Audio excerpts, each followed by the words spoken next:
Good day, everyone. Welcome to the Wildest Wake Up Show. I'm your host, Sharon Bracey. And every single day we rebel against remedial rhetoric, and today is no different. How y'all doing today? Happy Valentine's Day. Hopefully, all your ups and downs is in between the sheets. Hopefully, y'all having a great time, a great day. Smell the roses, the flowers, some chocolates. Hopefully, y'all having a great day today. What y'all got planned today?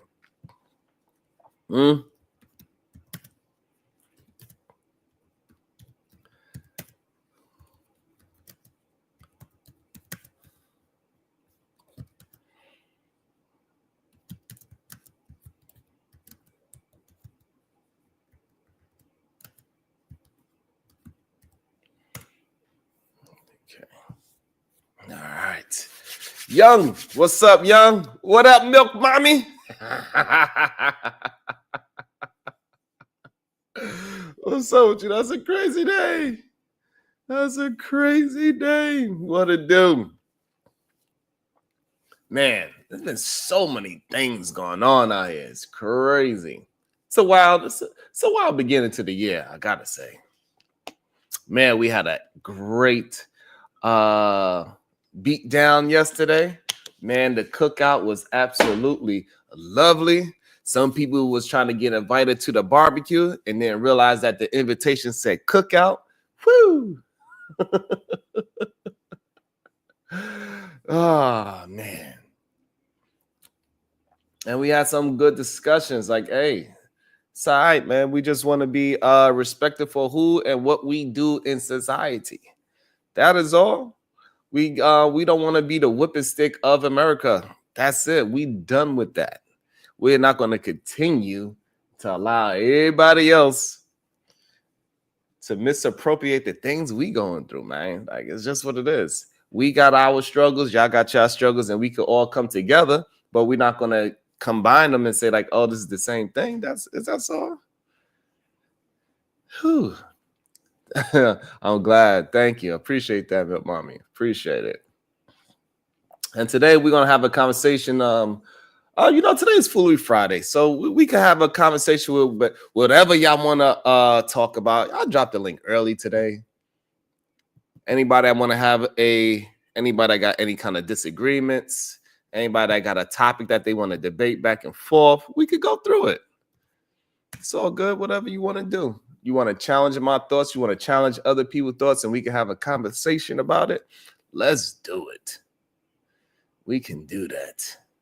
Let me pin it to the top. All right, so we can do that. Whatever y'all want to do. So if anybody have a disagreement about yesterday's show or do it last month's show, whatever it is that was on your mind, you can hit the link and we can have a conversation about it.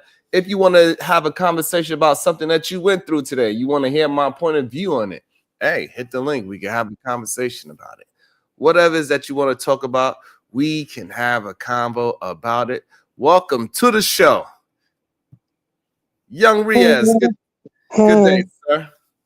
I'm doing good, though. So what's your disagreement? What's your debate? What you want to talk about? I'm doing good, though. So for me, I'm going to probably talk. I don't celebrate Valentine's Day, you know. Well, that's because you don't have a girlfriend, correct? Yeah. So if you had a girlfriend, you wouldn't celebrate Valentine's Day? Nah, I don't do this boyfriend-girlfriend culture because it's a Muslim thing, though. Well, if you had a wife, then... Wait, if I had a wife, though, that'd be different, though. And also, so if you had a wife, you would celebrate Valentine's Day? Interesting question. If I had a wife, I still won't celebrate Valentine's Day, but I'll get, if I had a wife, I'll get her nice things and I'll treat her. Because to me, it's an everyday thing, not really just on Valentine's Day. Get her something special. Supposed to treat her nicely every day, not just Valentine's Day, you know? So you still kind of celebrate, you just don't want to say you celebrate it. It's kind of like that.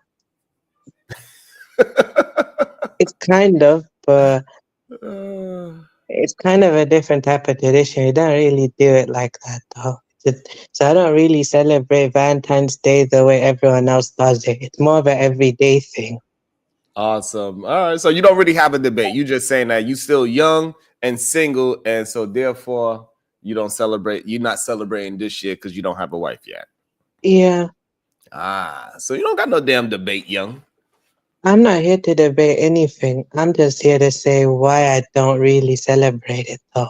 So, if you ask why I don't have a girlfriend, because I choose not to. I could have one if I wanted to, but I choose not to because I feel like it is better for me just to be waiting till marriage though. I have like a different type of way to get married. So there's multiple different ways to get married, but I'm just waiting to get married though when the time is ready. You got a bunch of ladies knocking down your door trying to get you get your last name, young. I mean, I can search for one, or I can get my mother or father to search for me instead. So what I could do is I could do the arrangement. I can tell my mother and father I want to marry, and they can go find me a person, and I can give them a detailed description of what I want, and that's how I can get married. That's one way. So it's like a safety type thing. I got can search you. for myself, but it's more of a safety type thing. They vet for me. I just basically decide if I want them or not. Nice. So I guess enjoy being single for as long as you want to until you willing and ready to get arranged. Yeah, Shout out to you for that. So yeah. So if I want a Muslim girl, so if I'm pure, basically, I all expect right, the person to. okay, No, I get that. All right, cool. okay. Never mind, no man. I I got got you. yeah. No, that's just how it is, though. I gotta remember, though, if I have to manifest something, then it has to be good. Because I know no matter who I choose, result is the same. Welcome to the show.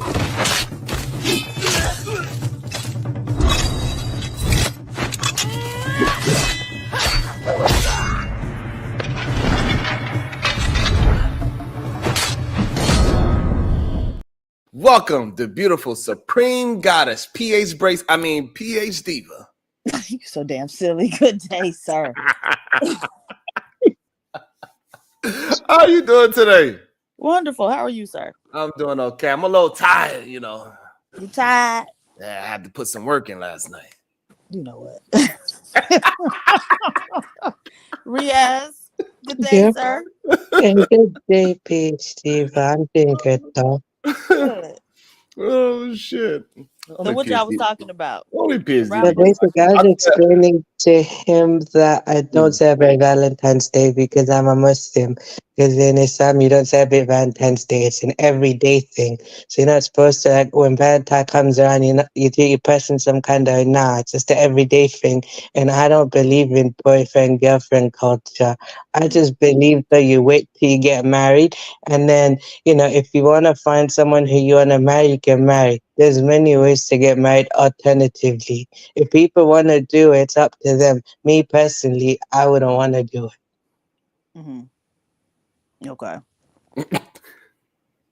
I swear, Diva, the only person I actually really get my jokes.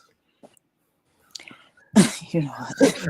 Everybody else think I be like trying to bother them for real. Diva, the only one I understand that I be when I'm serious and when I'm joking. Everybody else think that I must be serious at all times. Welcome to the show. Somebody that said she was waiting for today to show me all the smoke she got for me. Welcome to the show. Happy. Yay, happy. Hey, PH Diva, Young Riaz. Hey, Bracy. So and no. The only issue I have with you is the fact that you said PH Diva is the only one that gets your jokes. I'm a Gemini too, brother. The fuck? Anyway, I'm not a Gemini. No, what I'm saying is I get his jokes. That's all I was saying. No, I know you're not a Gemini PH Diva, but I don't know. What is your sign? I don't really go by signs for real. Well, so Diva is something that she needs us to survive. Fire cannot live without air. Okay. So Diva, how you supposed to live without air? No, I usually get along with Geminis though. Geminis are fun until they switch up on you. Damn. That's Bracy, right? Right. 1 minute you his second wife, next second he snatched the name back. The fuck?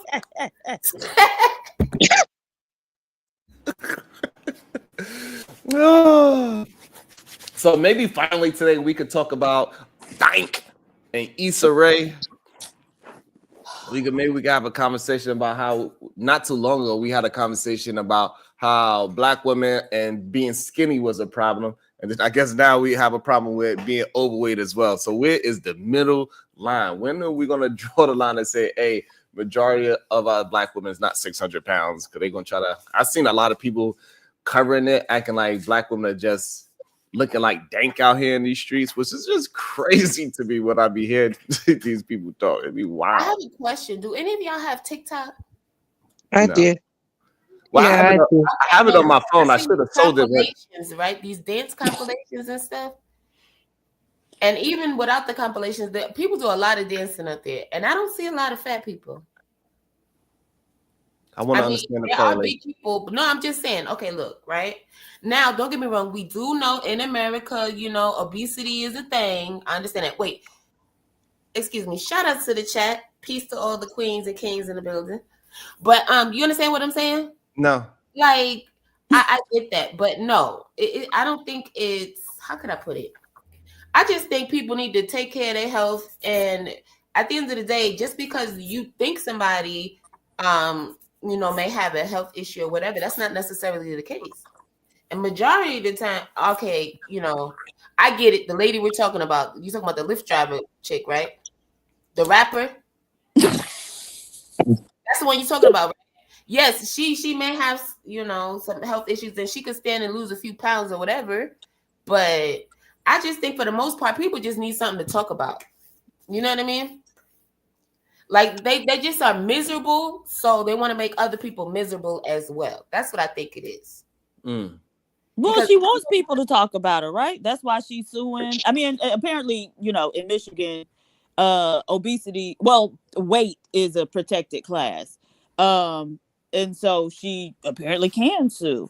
But you know, the fact that she making the rounds and whatnot, and then even the way she presents herself, she wants people to look at her and be disgusted. Why is she always in a crop top? Why, see, you know what I mean? haven't seen her other than when Sharon did that video. He kept making her fall down and shit. That's part of, you know what I mean? Like, she wants that attention. So yeah, like that's kind of like when Lizzo came out with something and she used to cry all the time. But I thought she was so body positivity. Like, why are you crying because people calling you big? You know? No, we don't know what you're talking about. No, well, forget it. Whatever. I don't know. No, I was agreeing with her. If she wants the attention, but me personally, I mean, and she less. How old? I think she like 25, 26. So Yeah, for her she to young. be that size Damn, and she that young. young is just, but you see Wow. that so much now, just like young people in their even early 20s, and they're huge. There's a rapper who sits in order to perform, there's a couch on stage, and he'll sit on the couch and have his be hooked up to the oxygen machine. There's a rapper. He's so big. Yes, y'all ain't seen this rapper. It's a man. It's a Black boy. He's very young. He might be like 22. So damn. So I guess if they did a collab album, I guess they could 2 tons of fun. What about all of these Uber Eats and all of this stuff, right? The Grubhub and stuff. They have the children are hooked up on their phones to the thing. Well, all they doing is ordering food all day and playing video games. No wonder why they big. Happy, the way how you correlate things that are not what we talking about is amazing. I'm just saying, no wonder why they big. They don't run. They don't go to the park. They play video games and order Uber Eats all day. Yeah, but we okay. Okay. Okay. She said the young people. That's what they do. I pretty much do a lot of things. I like to chill out when I'm at home. Literally do nothing most of the time. What the fuck? So, I'll be literally honest though, man. That's what I do half the time. No, like when I'm home most of the time, that's what I feel like doing. Yes, baby. We talking about the lady who's suing. Oh yeah. And then you will tell us what you doing. Oh, sorry, my bad though. So yeah, you're right though. No, I'm crazy. Thank you, Mrs. Anya Bracey. I appreciate that. So yeah, so it's not just so that's interesting. So it's also a heavyset male rapper at Oh, the wow. same time. Okay, so I don't know who he is. Somebody get me his name so I can look Dave his ass Blunt. up too. What's his name? Dave Blunts. Wow, Blunts. wow, And Dave. he young too. Like he younger than her. And that was just so disturbing to me. That's I mean, so do you think is so here's the thing, right? Clearly it is definitely a black ghetto issue, I'm assuming. No, Americans are fat. Everybody in America is fat. So is it just a broke issue? Like most of the people that are not in a good financial standing, they are going to be oversized, I should say. No, I wouldn't even say that, because at the end of the day, everything's going up, right? The price of food has been up, and it still continues to rise. Whether you ordering it or you buying it out the grocery store and cooking it yourself, everything is going up. So I don't think it's a broke issue. I just think some people just don't care. It's a lifestyle issue. And so you saying that being broke is not a lifestyle? Listen, some people are broke because they work for everything and they're the only ones doing it, and their family may be huge. And, no pun intended to the topic, So that's a money issue, what you talking about. You said broke, so I thought that's what you were talking about, money. Yeah, so just because you don't have the money doesn't mean you broke. No, but okay, I get it. But this is what I'm saying, because it's different, like broken spirit, and stuff like that. Broken mind. That's what I was saying. I thought you were talking about money. But if you're not talking about money, then I don't know what you're talking about. I'll pass. But I think it's kind of crazy how big she is, and she expect people to accommodate her. That was the weirdest part to me about the whole Breakfast Club interview. She was saying, and like now it's a new F word. What's the new F word? Fat. Oh, you can't say fat? No. The new F word. Jesus Christ. So then that means we can't even say fat the way we used to say fat back in the day with the PH, because these people are going to cry murder and say we said the new F word when I was saying PHAT. That's fucked up. See, I don't like this new school bullshit. The more I listen to these people on YouTube, the less I want to, because it's like, listen, y'all not going to change my vocabulary. I'm too old for the bullshit. I'm not looking at no new dictionaries, thesauruses, or none of that. F them new encyclopedias. All you AI people can have that shit. I'm good. Pencil and paper, pen and pad for me. So you want to talk? So you and Young just want to talk about yourselves? I'm talking about the topic, though. Interesting. Listen, you said it's okay. We don't need a recap of what was said. Oh, okay, sir. All right. Matter of fact, go ahead and tell me. Go ahead. You can tell me what was said. No, I wasn't going to tell you what was said. I said whatever already. Look, somebody save me.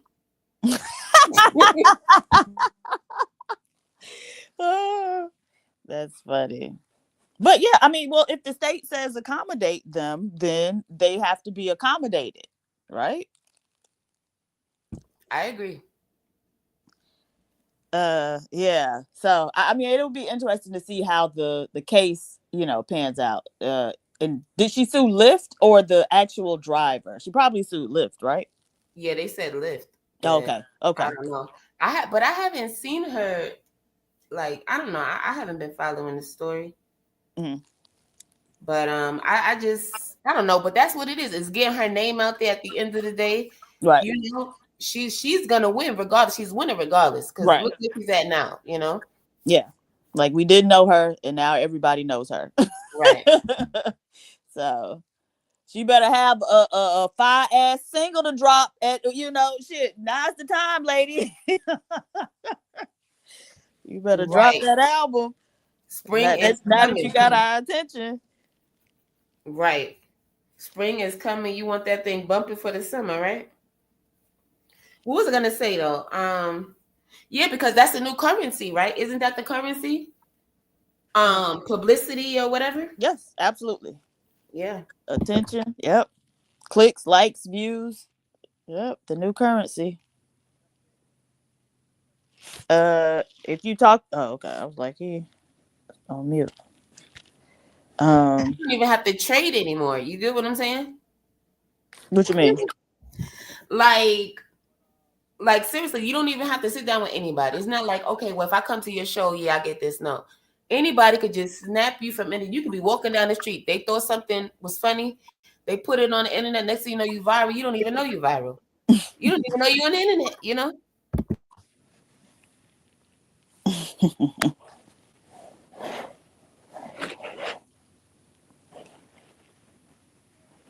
Oh, okay. Davey Richards says Lyft provides options for ride sizes. Yeah, you could get the XL, but I mean, is there a requirement to get the XL? Like, can you get any car that you can fit in? She says she done fit in cars that size and even smaller before. So is she obligated to spring for the XL if she can fit into somebody what was that, in a Honda Accord or something to that effect? Whether or not she bust a damn shocks is irrelevant, right? Or is it? I think they all have to be insured, correct? So shouldn't that be something he shouldn't have been? I don't know. Either way, I don't think he should have, started talking about how his wheels, his tires or something. I remember in the video something about his tires and all that other stuff. But if it's a safety issue, and insurance don't cover mechanical failures, right? But that's one of the issues with all of those type of jobs. Just because what you're doing is you're liquidating your car. So you're really not earning money. You're just liquidating your car. You're right about that. So, but for her part, I don't know. I probably would have been like, lady, don't play with me. I probably would have been getting sued too, if I'm being honest. I probably would have just burnt off on her. No, I'm laughing because that shit happened to me before. Well, not with Lyft, but with Uber, right? Mm-hmm. I was coming at the grocery store, but I had a lot of motherfucking shit. Them motherfuckers just left. And the next I'm looking at the thing. It was like, oh, a different ride is coming 5 minutes. I'm like, man, what the hell they even come over here for, But whatever. Anyway, I don't know. People are funny. So that's why I'm like, okay, well then, why be a taxi driver? But then I got to think about it. They're not really taxi drivers, right? Right. And see, that's the thing. Like, if I'm driving a taxi, that's a yellow cab taxi. That's yellow cab car. So I don't care. Get in. Let's go. But when you drive an Uber or Lyft, this my car. So you finna tell my shit. Right. Right. So, that's the difference. But again, this whole gig economy thing, like, people really should be outraged and, but that's a different topic. No, you said they should be outraged about which part? Just the whole gig economy stuff. You say gig economy? Don't worry about it, Happy. Don't tell me. No, I want to. Come on, please explain it to me. No, the driving Uber is like a gig. It's not a job where you I get you. I get you. Like, yeah, it's called hustles and all that, because you could do it whenever you want, right? Right. That's like starter for like entrepreneur starter shit kind of deal, right? Well, it's first start going into business for themselves. Okay. Partially. I know what you're saying, though. You say yes, they're not an entrepreneur, but you know what I mean, right? People like get their first taste of freedom almost, right? Because they make up their own hours and all of that stuff, right? Do as they please. That's true. Robin M, you're right. The larger conversation about health, that's a good one.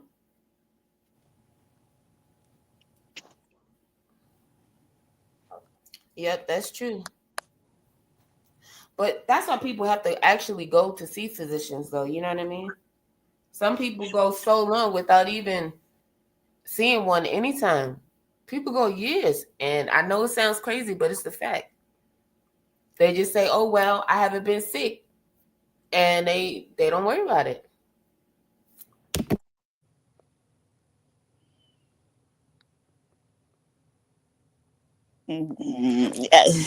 Yeah, thyroid issues can make you gain weight, and it makes it harder to lose weight. But this lady, like you don't get that big without some participation on your part. That's not just your body, your metabolism or your thyroid. No, she's participating, right?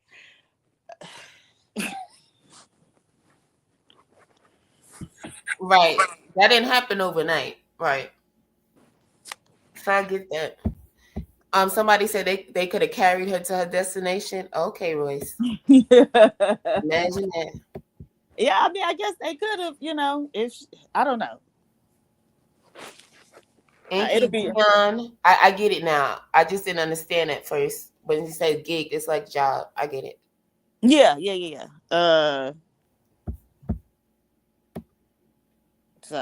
So you don't have any smoke for anybody today? Who? You. Why am I supposed to have smoke for anybody? I don't know. I'm just asking. Because Sharon, shit. Not that I'm aware of. I hope not. I would have smoke with Sharon every day. But he be silent to me throughout the rest of the week. She should lose weight. Shit, everybody could stand to lose a few pounds. Unless your doctor, if your physician told you don't lose any more weight, that's different. Yeah, that's true, Robin. And another reason why is sometimes the parents are ignorant to the fact, you know what I mean? Because they're just doing what they know, or what they're used to, or what they, have had. So, sometimes, you don't know any better. You can't really do any better for the most part. Now I get it. If they're going, of course, it's up to them. But, yeah. Yeah, but it is definitely a bigger conversation. I mean, I do wish more people would talk about it, because I'm a firm believer health is your wealth. I'm telling you. Because if you're not here, I mean, what you gonna do?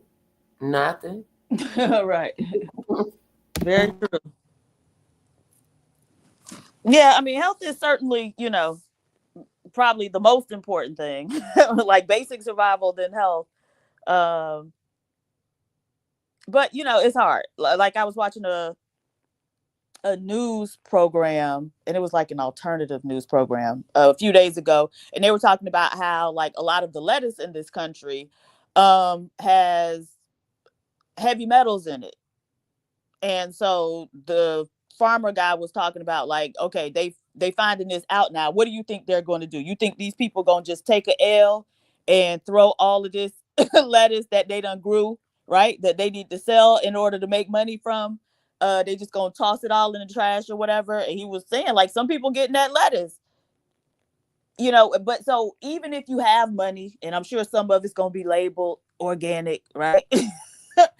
And you can buy, afford to go to the grocery store. You're not in a food desert. You can buy healthy produce, whatever. It's still not healthy. Our soil is depleted. It's got heavy metals depending on what part of the country you're in. And so we're still largely unhealthy, right? As a matter of fact, I've seen the food that we eat described as food like chemicals.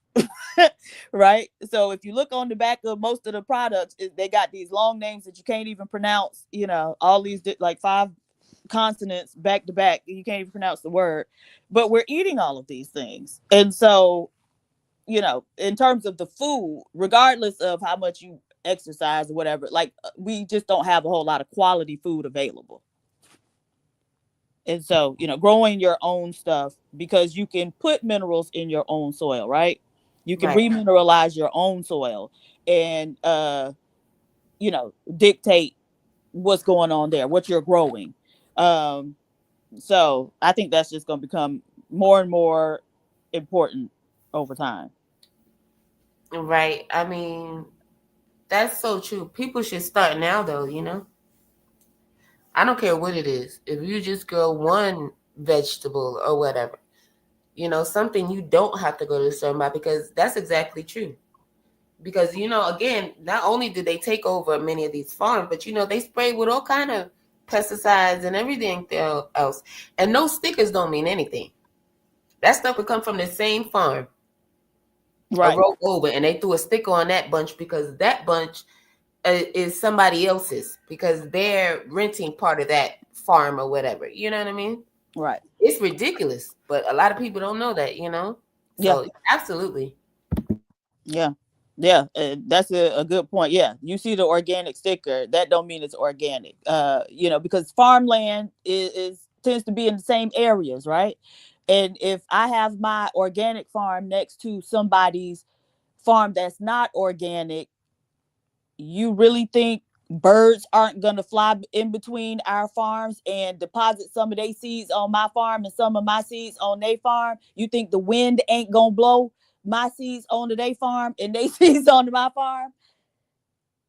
Right. So all this organic stuff ain't organic for real unless you growing it yourself. You really have no way of knowing.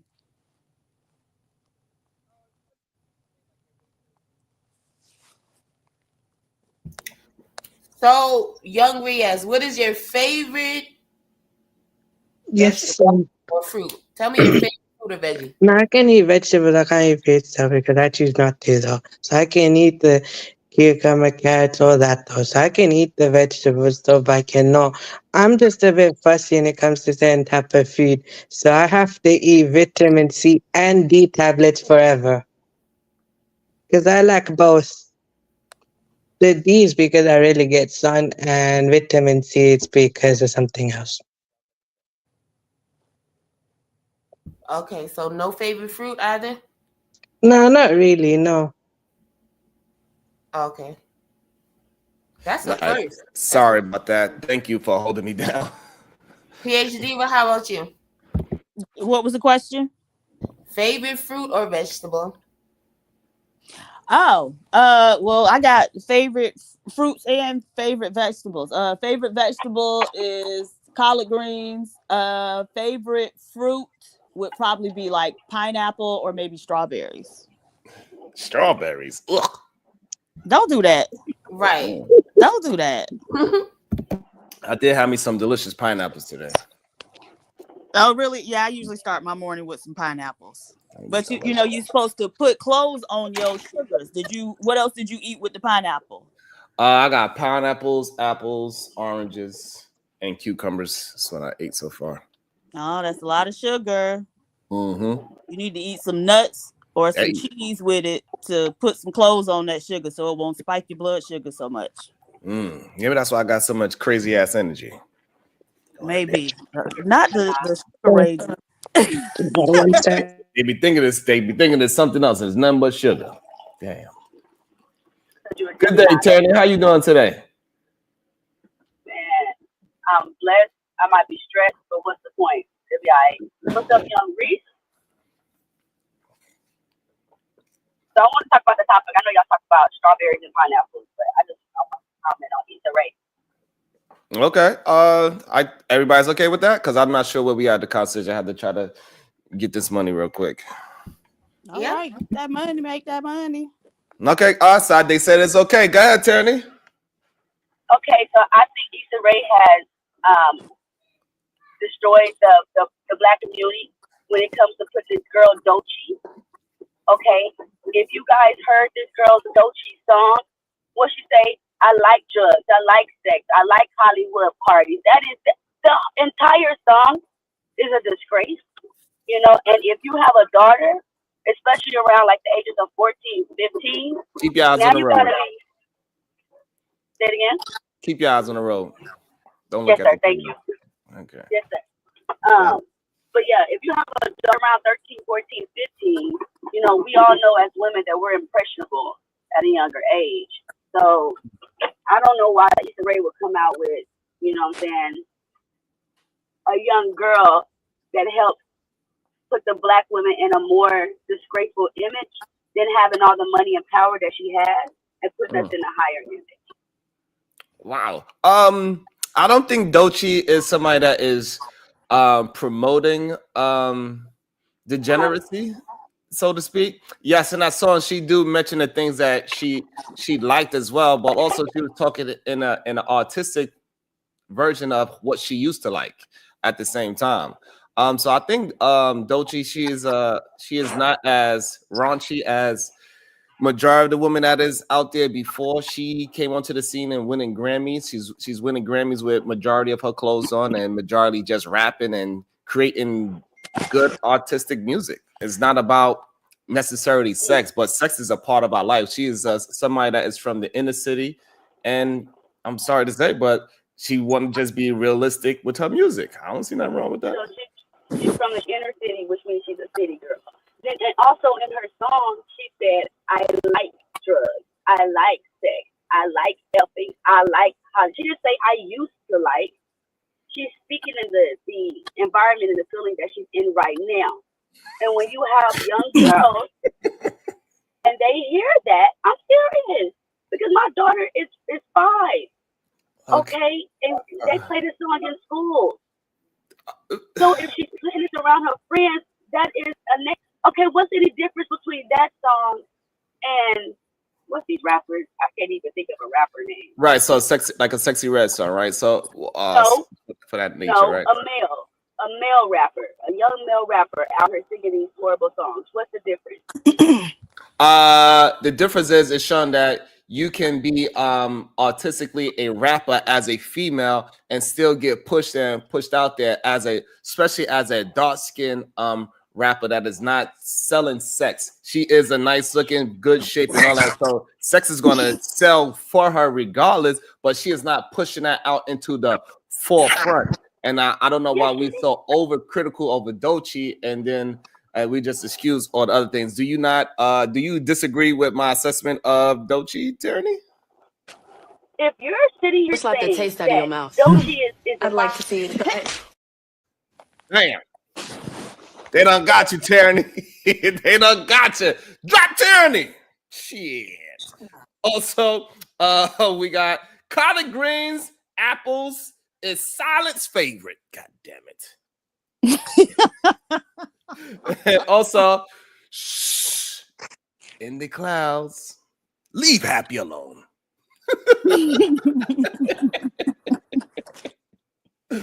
And also we got some might as well do it now, right? Go ahead, Diva. Haitian, the sensational one. Grand Rising, Brother Sharon and beautiful ladies. Grand Rising. Thank you. Peace. OG Do Dirty. Happy V-Day at PH Diva at Sugar Bum. Thank you, sir. Happy V-Day to you.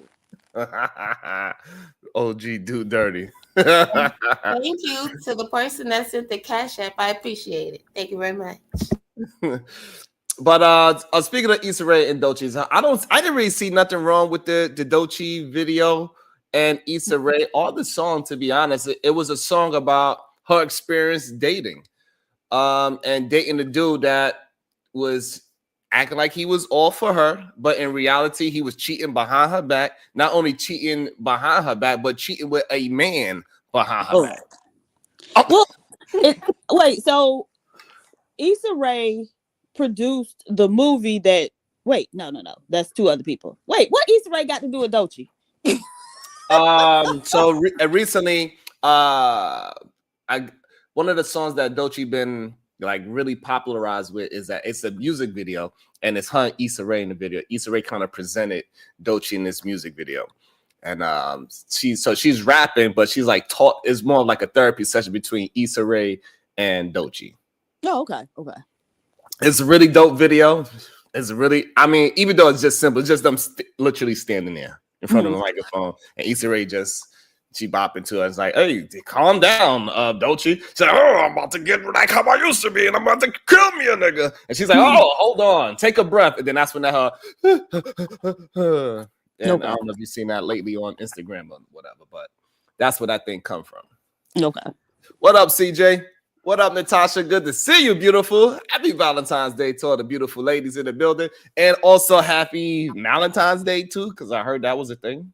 So shout out to all the fellas as well. Wait, what?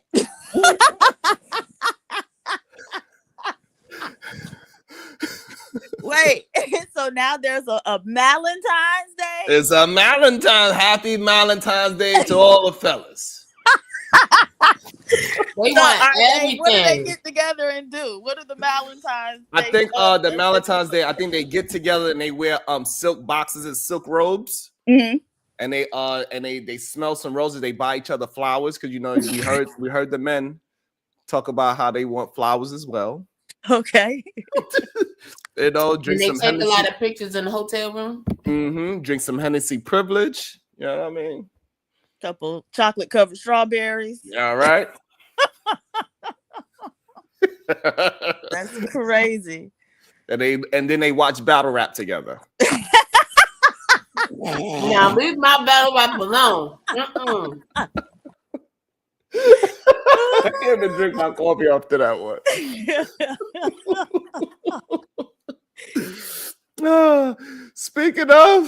Speaking of Valentine's Day, welcome to the show, Chicago Rilla. Boy, good you day, better sir. stop. You better stop. Boy, you better stop.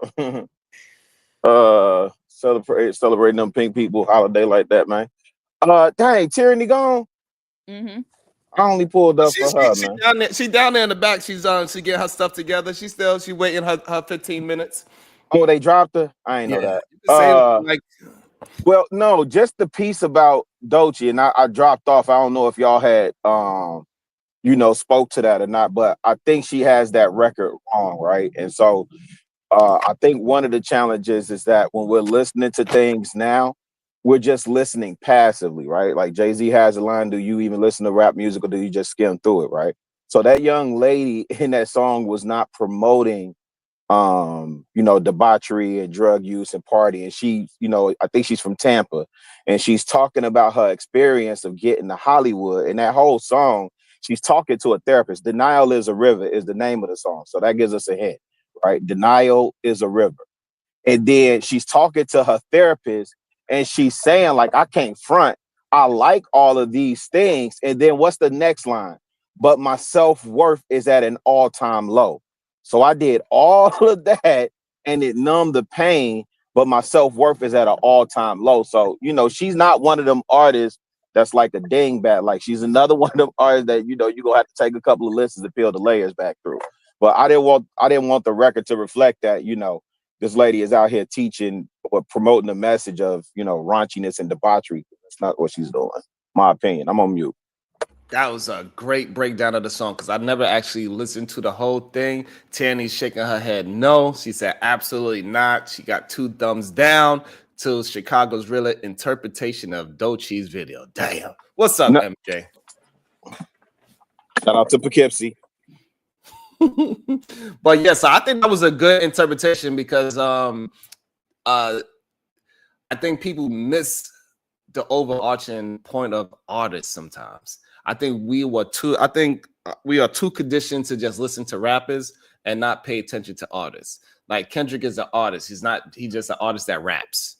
Right. So like that's how come his music videos is so artsy. The way how he put his albums together is very artsy. Like the How to Pimp a Butterfly is really just one poem that he broke down to segments of his poem. And the whole album was really dedicated to him talking to Tupac, which he did at the end of the album. So most people looking at like, oh, this is a musical piece, but really it was a poem. And then he broke down different parts of the poem, how he interpreted those parts of the poem. And so he's an artist that raps. And Doechii is another person. She is an artist that happens to rap. And so she was given the overarching point and showing the whole complexity of being in therapy. You broke it down beautifully. And that's what Riz gonna. So sometimes people just look at the rapping part and then they keep that I like drugs and sex and that's aside. And now that's the whole synopsis of the song. But in reality, it was an overarching point. Yeah, and keep in mind, Sharon, she's talking about think about this. A girl moving from Tampa to Hollywood to LA. Right? Because I thought she was from Cali at first. And they're like, nah, she's from Tampa. She used to strip and do this. And when she came out at first, she was more like Azalea Banks. And I was like, oh, I didn't know all that. So you listen to her music now, and it gives you a comprehensive view, right? So I can appreciate her journey a little bit more, knowing that she's well-rounded or whatever the case. But I just wanted to, interject that little piece, man. I'm going back on mute. And not only that, Issa Rae is somebody that is big on pushing out nice, beautiful, dark-skinned, chocolate, autistic women. That got more than just one layer to the skill set. She's a writer for real. She wrote a lot of records too and helped people write. She ain't here by accident. You know, just like Issa Rae ain't here by accident. Commercial? Did y'all see her new commercial? God damn it, Happy. What you want to talk about her commercial? Did you see it? I just asked the question. Right. There's no reasons for you to ask that question. Yes, because we're talking about her. Who's commercial? What are you eating, Happy? She's doing it. She's getting the taxes done and shit. Okay, so all right. So what's the correlation between the commercial and what we're talking about right now? Oh, you talking about Issa? I just recently seen her in the commercial yesterday. That's all. Oh, so you just got Tourette's. Okay, that's fine. It's been a while since you showed your Tourette's. It's been a while. So we're gonna praise God. I'm so much better. Yes, you have been better. So yeah, and and Issa, speaking of Issa, right? She's also somebody that's holding it down for the Black community, right? So as soon as she feels a certain way that Donald Trump is the head of the RFK Center, she said, you know what, even though I have a small show, I'm gonna do this for the people. Yeah, I think people missed that, G. That dude came in and made himself sold out show. It was sold out months ago. Yeah. What's your thoughts on that, Chicago Red? That she's trying to listen, man. I love it. I love it. What do you like about that political stance on? Hey, I'm gonna back out since these are the type of people that is representing this is somebody that puts their money where their mouth is, right? We talk about all these revolutionaries and all these people that's doing symbolic gestures, and no, she had a book show at the Kennedy Center. Go ahead. Yeah, laugh on mute, Diva. I'm laughing on mute. I'm sorry, I thought I was on mute. No, it's cool. So here's somebody, you know, that sacrificed the bag or whatever, a check or whatever, right? Because you said it was sold out and people are getting refunds. Yes. But you know, the president came in and straight. This dude is moving like a gangster. I ain't mad at him, but he doing everything he said he was gonna do. That man came in and installed himself as the chairman of the Kennedy Center. Straight gangster. I like the move that she made, man. I like it. I'm curious to hear what Diva chuckling about, but I liked it. I liked it. She's standing on business. Oh no, I was somewhere totally different. I wasn't even like in this conversation. So it you was getting out the shower. You know what? No. All right, so that water running in a minute. We don't even really we could only assume why she canceled it, right? Because like she didn't give us no statements or nothing, right? So it's like a rumor mill and it's spinning about why she canceled. Like it's going crazy. People, but we kind of got the overarching point. We kind of understand, like, as soon as Donald Trump did this, she did that. So like we understand what's really going on, right? Some might say it's a personal thing, or they could try to say it's some health related thing, right? Whatever it is, she is keeping it low key. But I don't think she really keeping it low key. I think she keeping it high key and like, hey, this is what y'all represent, so this is what I'm going to represent. I'm going to hold the line. This is very similar to, you know, boycotting for the, you know, hey, if I got to walk 10 miles to get to work, I'm going to do it. Hey, are we still boycotting Target or no? We only got 14 more days to find out. We're gonna see who's standing on business or not. All power to the people. We're gonna see. Chicago Red, did you see the massacre? Did you see the massacre that happened on this show yesterday? No. Oh my God. I might have been asleep. Oh, MJ, you missed an epic one yesterday. Wait. Yo, I saw Iz over here. And I didn't want to watch whatever y'all had. No, it wasn't yesterday. Iz didn't show up yesterday. He didn't want to. Okay. I got you. We had a real conversation yesterday. Okay. What was yesterday? I might have to go back. Oh man, we was talking about reparations yesterday, and a couple of the so-called tethers came up yesterday, and man, PH Diva cooked them up. I'm gonna have to watch that. It was history lesson after history lesson after history lesson after history lesson. It was crazy, Rilla. Yesterday was amazing, and it had the same aggressive nature that we normally have here, with a more intellectual, aggressive nature. Was this coming off of were you all piggybacking off of Ayanna Presley? Oh, okay. Interesting. What happened with Ayanna Presley? No, she just she's making the push to reintroduce a bill for reparations. That's all. The 40th amendment. Yeah. This the 40th not amendment. I'm sorry, not amendment. It's called the bill is the number of the bill is HR 40, right? Yes. Okay, so that was a bill to like study you know what I'm saying? It was nothing. And so you saying we're past the study part? We need to get to the witness. Okay. Have they now? I'm not delved that deep into it. But have they arrived at a number in terms of the payout? They have. Okay. No. They want to just keep I mean, look at what they did in California. They go through, the study. They go through all the meetings with the public. Nail down exactly how they gonna determine who's entitled and who ain't. Go through the whole process. Get to the governor's desk. Gavin Newsom want to try to run his stinking ass for president next time. So he vetoed the shit, and now they back to doing the study. We got to stop letting people take us on a ride. Wait, I thought they didn't. I thought they didn't cast a vote, Diva. So wait, did he vetoed it? Hold on, something happened with him. No, it was him. It was him. Okay. Yeah, I thought they. But yeah. So yeah, go ahead. All the bills, the study stuff, like they already did that. It was Sheila Jackson Lee who did it the first time. Right. And so, fuck all that. Yeah. Cut the check. Right. Yeah, I hear you. Okay, I'm gonna go back and watch that. I think I got the video of her talking about it too. So Diva says she don't like it not one bit. I'm not mad at that position either. I'm not mad at that. She don't like it not one bit. Let me see if I can find it. I think I've seen something like that. And Turner, you got a few more minutes. I'll bring you up. So hopefully you still. Oh snap! Tyranny can't wait. Mad at me. She cursing. Yeah, she is cursing me out. She can't wait. No, that wench. No, she mean the kid. You ain't even supposed to say drugs in public. That stanky wench is ruining the nation. I know. Oh shit! Look, she agreed with that. She said, "Yup." Word up! Shout out to Ice Spice. Hold on, let me see what she said. Let me see if P is even going to hold the same after she watched this part. Let's see.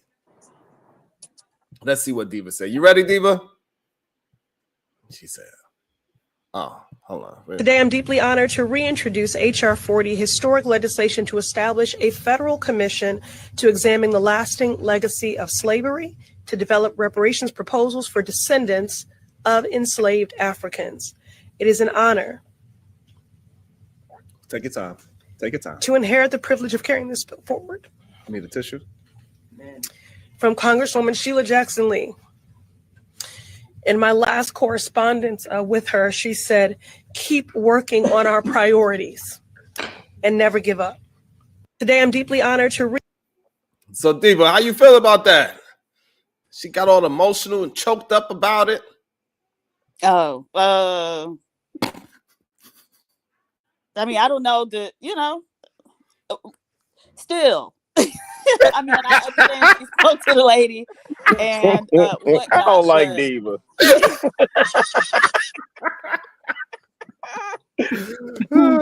We got Diva under pressure. Diva don't like to cook women up. She don't like to do it, but she under pressure right now. Diva, you're under pressure. I'm gonna say this. I think it's a good first step, but then who's coming behind her to apply pressure? Oh, God. Well, not a first step, whatever step it is, whatever it is in the process. Well, so this is the issue that I have. And this is why, like, all of this is just showing to me how vile the Democrats are, right? Because this man's showing when you want to do something, you do it. Do it. And Yep. so even after we've seen that, we juxtaposing what the fuck he doing with, okay, well, here go my little bill again that we had introduced before, and now I want to reintroduce. No, baby, this is the time for bold action. Go in there and fucking take it. You get what I'm saying? And so they still want to play by the rules when this man is showing you, bitch, it ain't no rules. And so I have a problem with that. I have a problem with that. And so everybody that say that Diva ain't she ain't gonna hold those women accountable, she just did it for y'all. We don't want to hear that talk no more. Hey, Diva a Black Panther, man. Diva would have been standing out there with the shotgun, like, oh no. What's her girl name? Gloria Richardson. Yeah, that's who Diva is. Hey, so I would like to know, since Tierney heard it. So Tierney, what's your thought on what you just heard from that black lady? Go ahead, what's your thoughts? Are you gonna kick me off again? Slap the taste out of your mouth. I'd like to see it.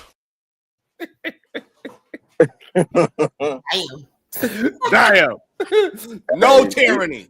She knew it was coming. Damn. I gotta get a new stick. That I can't have them seeing it happen. Now that sounds like a kid that know they about to get a whooping and they put their hand up for that belt getter. No, this belt the ass season, you know when that belt coming out. Not BTA. Oh shit. Oh, go ahead, Diva. Davy Richards, $5. Let's be honest. The Congressional Black Caucus is weak, right? These people just doing whatever to stay in office. Absolutely. At this point, so that's what that is. That's all that was. That was just so she could get on TV, act like she's doing something for the people, but really all she's doing is just talking. Right. I'm gonna tell you, Sharon, all that emotional crying stuff, people kind of over that, G. Like, people over that. Them tears ain't gonna work, family. I don't disagree with you, Diva. It is time to get in there and move some up, but when the people that's in place and in position right now, they showing you exactly what they're gonna do. So then who is being groomed right now to replace them? And that's part of the problem. That's a huge problem. That's always been a problem too. They want to hold on to their position way too long. Hey, they should like Al Sharp, you should have had somebody that was getting up right under you. Yeah. Jesse Jackson, you should have had somebody up under you already that's around my age right now, that's willing to actually do the fight that is needed today, that can relate to people today. Well, it would have been Junior. It would have been Jesse Jackson Jr. had he not cut the fool up there. You know, remember him and his wife did some time for I forget what it was for. But he's back Jesse Jackson Jr. is back active here, but he actually knows his stuff. So it would have been Junior, but got caught up in some BS here. But yeah, man, what you don't know, Diva? Oh, you said about Jesse Jackson Jr.? Yeah. Potentially. If he would have been like the leader. I don't know. I don't think we are. I think that's one thing we don't really do well is groom the next generation. Mm-hmm. But I don't think we understand the power of influence. Yeah. So. Well, Diva, and to be clear, I'm nowhere near saying he would have been the next leader. I'm saying that's who Jesse Jackson was grooming. He was grooming his son. Yeah, I'm nowhere near saying that he would. I don't know, because again, my point of reference and who I view as a personal hero is Harold Washington, and that was, for me, that was the first Black elected official that I saw the people push into office. Like, the people hunted that man down and begged him to run for office and got behind him and put him in office. And that's how we get the first Black mayor of Chicago. Okay. Yeah. And so what do you do? Well, if you listen to certain people, he definitely made Chicago a sanctuary city. You know, there was some legislation, or some similar to Maynard Jackson, Marion Barry. There was a portion of city contracts allocated for blacks, but then it was minority. So now it's, everybody flips it and get a piece of that pie. Yeah, he didn't turn Chicago into Atlanta. He couldn't. He had one term, and that half that term was spent fighting city council. The second term in '87, he died, and then we get Baby Daly. So between Baby Daly, and Daddy Daly, that was the most gangster regime. That's over what 2-3 decades of one family in this city. That's how Chicago. Anyway, that's another conversation. But yeah, he had 1 term and a half, and he passed in his second term. And there's a lot of rumor and suspicion that goes with that in terms of how he passed and what he passed from. Okay.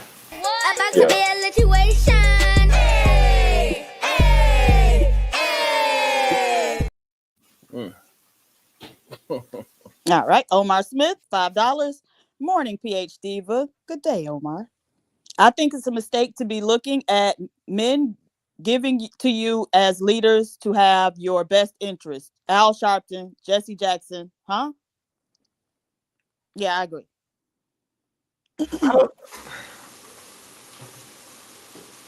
I think Diva, I say that the 3 most gangster, corrupt cities in the country, to me, it's got to be New York, Chicago, and Boston. Top 3 for me. I don't know if grooming up the next potential candidate to represent us is the same as given to us. Because the other coaches, they are absolutely grooming the next candidate 100% of the time. It is no way we're gonna act like JD Vance is not getting pushed out to be the next president of the United States. If we are not paying attention to that, then I don't know. Then we are not paying attention to what's actually going on. I thought they was grooming Elon Musk. Well, he can't. No, he can't. He not. You know, he African American, so he can't. So, did you see his son in the Oval Office? Man, what? Yo, what type of what? All right, I'm on mute, man. I'm lost for words. What's that? Hey, listen, we see this is what Diva was saying earlier, right? They like, hey, listen, we telling you what we doing, we gonna do it. Gangster, that's how crazy or wild it looks. Yeah, because ain't no let Barack Obama have his little babies running around in now. Oh man, please tell Joe Biden shut up. I'm mad. I want you to go away. You are not the president. That's crazy. You know what I'm saying? So we know how that would have looked. Right, but so it is what it is, right? So, but other candidates, people that's in power, they absolutely groomed the next president. This is why a lot of them come out of the same camps. They literally turning MAGA into a whole new version of a political party, possibly.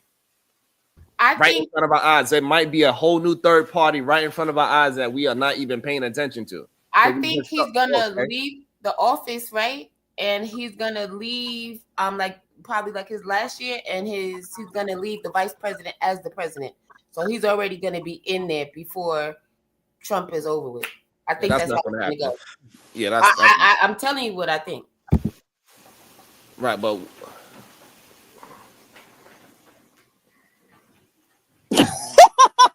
I love to see when New Yorkers disagree.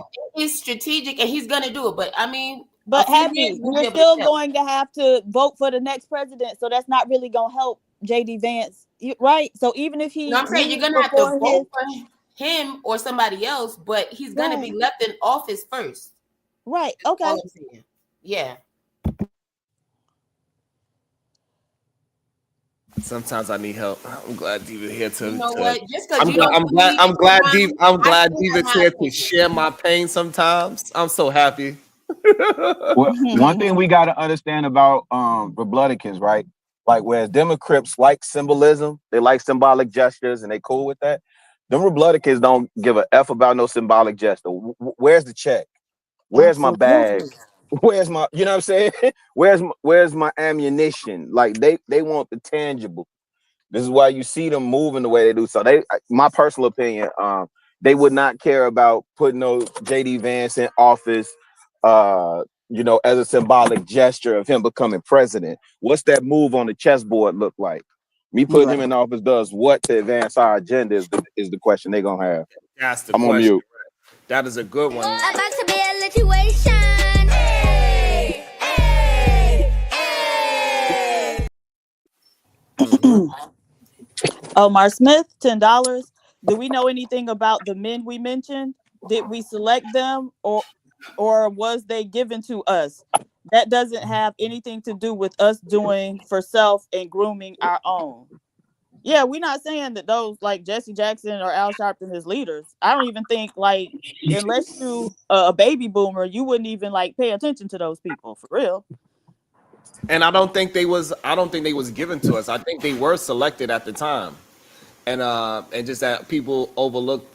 They like Martin a lot better. So, you know, he's the overarching candidate for the leader of the group. But they was also putting in work. Al Sharpton still put in work. He led all those senior citizens into Costco's not too long ago.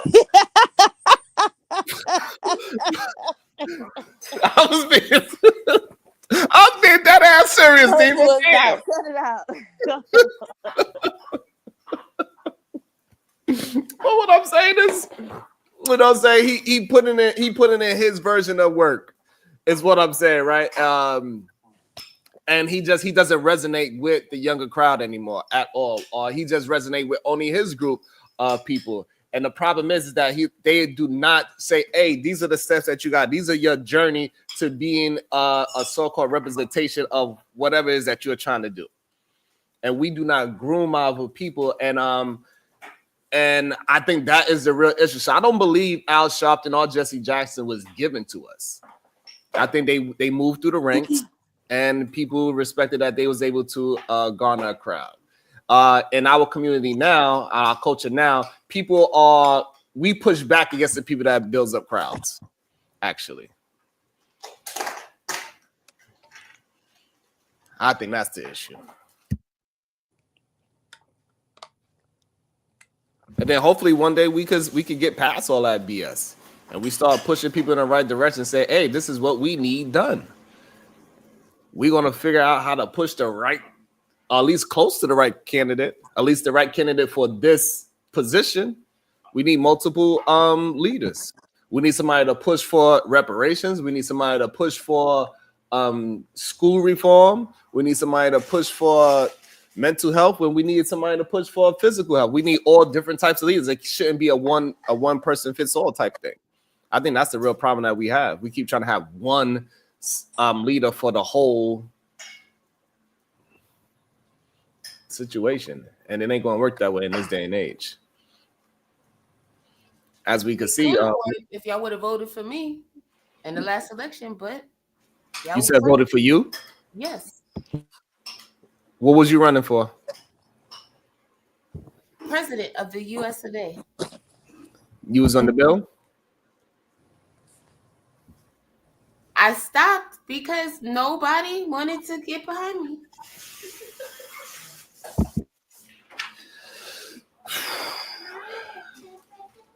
Not enough support, you know? I don't know. But yeah, so I think that's the real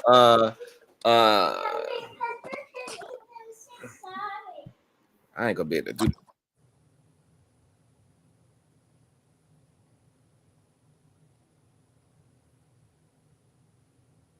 About to be a situation. Hey, hey, hey.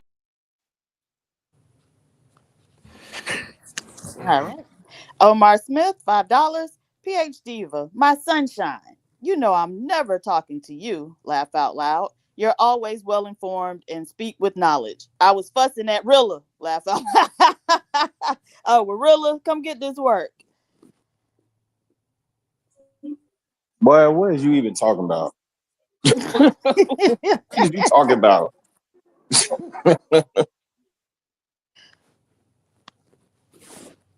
He said they gave you Jesse Jackson Jr. Ooh. Okay, you're right, brother. You're right. Happy Friday. I don't have a bandwidth for it, fam. I said Jesse Jackson was grooming his son to replace him. So somehow they gave us Jesse Jackson Jr. Also said I was not saying Jesse Jackson was going to be the next leader, but, you know, peace to the brothers, peace to the guys. But I think we should start. I think we should start giving people the goddamn next person.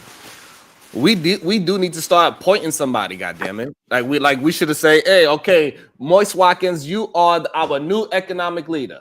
You and Claude Anderson, y'all figure it out, and we're gonna get behind. This is what we're looking for, and we need to appoint and give them to us, and then we could analyze if it actually works. So this way we could get together and start talking. I think the real problem is, nobody's going to be able to get through the ranks nowadays because we are so critical of each other. We think anybody that is attempting to be a spokesman or a leader is scamming or lying. That's why we don't trust Dr. Umar. We don't trust that goddamn preacher that somehow that got up in the inauguration, and we see that I mean, that was just crazy. I couldn't believe that preacher. That was just. Wait, what did he do? When he stole the whole Martin Luther King speech. That was crazy. You remember, Diva? That's funny. Oh, that shit was crazy. I just couldn't believe that one. That one was just absolutely amazing to me. I couldn't believe that happened. Shout out to Doc Ock. Damn, I didn't hear that name in a long time. Shout out to Doc Ock. Thank you. I really appreciate that. And so they saying that reparations already happened.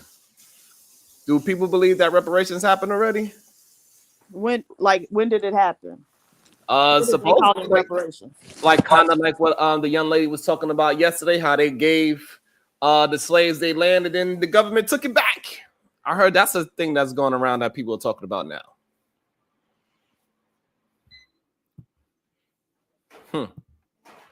So a lot of folks. Okay, so let's see. I actually got something that says something towards that. I've seen it. As soon as I looked up the lady. Anyway, let's look at it real quick. I would like to know Diva's point of view. Before we get to it and the fake reparations, go ahead, Diva. All right. Omar Smith, $5. Damn, Rilla, it was just conversation. I love you, my brother. You helped me find bean pies when I was in the Shy. Laugh out loud. Through Granville. Not the bean pies. I never had a bean pie. You ever had a bean pie? I did not, but I did watch a documentary on them, and I was shocked to know that they are actually sweet. It's like a dessert. Oh yeah. I thought it was like a savory type of, you know, how they do the meat pies. Yeah. The wife, she actually make a really good brownie out of beans, and it tastes just like a chocolate brownie. Wow. Yeah. See, I didn't know that, so I was like, oh my God, it's sweet. So yeah, they talked about the lady who created the recipe and everything. So yeah. So yeah, but I for sure a bean brownie tastes delicious as hell. So if it's any similar to that, it's good. You won't even know that you're eating beans. That's to be truthful and honest of the matter. Let's see what these two white ladies talking about, Diva. I know Diva gonna love this. I've heard this phrase, right? 40 acres and a mule. As you say, a lot of people thought, okay, this just never happened. And your reporting is called 40 Acres and a Lie. What's the truth behind this program? What do people not know? What people don't know is that it wasn't just a promise that was broken. People were received land titles. We found more than 1,250 people who got land titles, men and women. They picked out their plots of land, mostly on the plantations where they were enslaved. Actually, not everyone got 40 acres, which is another misconception. It was up to 40 acres. And then people were living there. They were planting their crops. They were selling them in Savannah. Some of them formed governments. They elected a sheriff. They were living their lives, and they lived there for like up to a year and a half before they were kicked off. How did they get kicked off? Anybody heard about this before? yes. Okay. What's your thought on that part of the statement so far? Well, so when at least when I remember learning about the whole 40 acres and the mule, they told you a few people got it, right? But then there was a change in administration, and a new president came in, and he started undoing all of the reconstruction stuff. So we was on the road to getting what was owed to us. Right. So some people, a few people did get it. A handful of people had already gotten it, but when that administration change happened and the new president came in. I can't remember the president's name, but he was a raging racist. And so he was like, absolutely not. And, you know, that was also the compromise to get the South, you know, back in the fold and, you know, feeling comfortable again. So is that the reason why Lincoln got, you know, pow? Well, that happened before, right? So then there was a period of Reconstruction after emancipation, and then a period of going backwards quickly.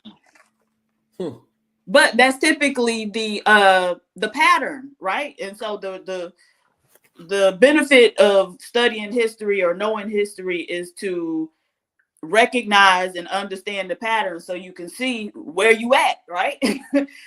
Because that's typically the pattern. You know, there's some type of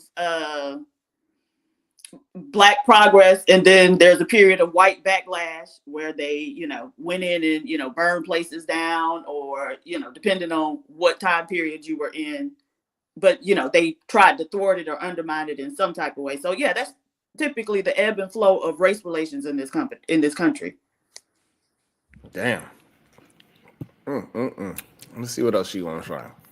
That's good information. The land that the government gave them. Basically, because Lincoln was assassinated. I mean, they had promised this land. They gave land titles. The government said, this is yours. You deserve it. You're going to keep it. But Congress needed to make those titles permanent. They had a majority in Congress who were willing to do it. But Andrew Johnson, he was the vice president. He was a white supremacist. He sided with the planters who wanted their land back, and he vetoed every effort to make those land titles permanent. You did a little more research to talk about the value of the land. This is an important part of your reporting here. 1 4-acre lot that you identified in Jacksonville, Florida, based on a sale last year, that it would today 40 acres would be worth $2.5 million there.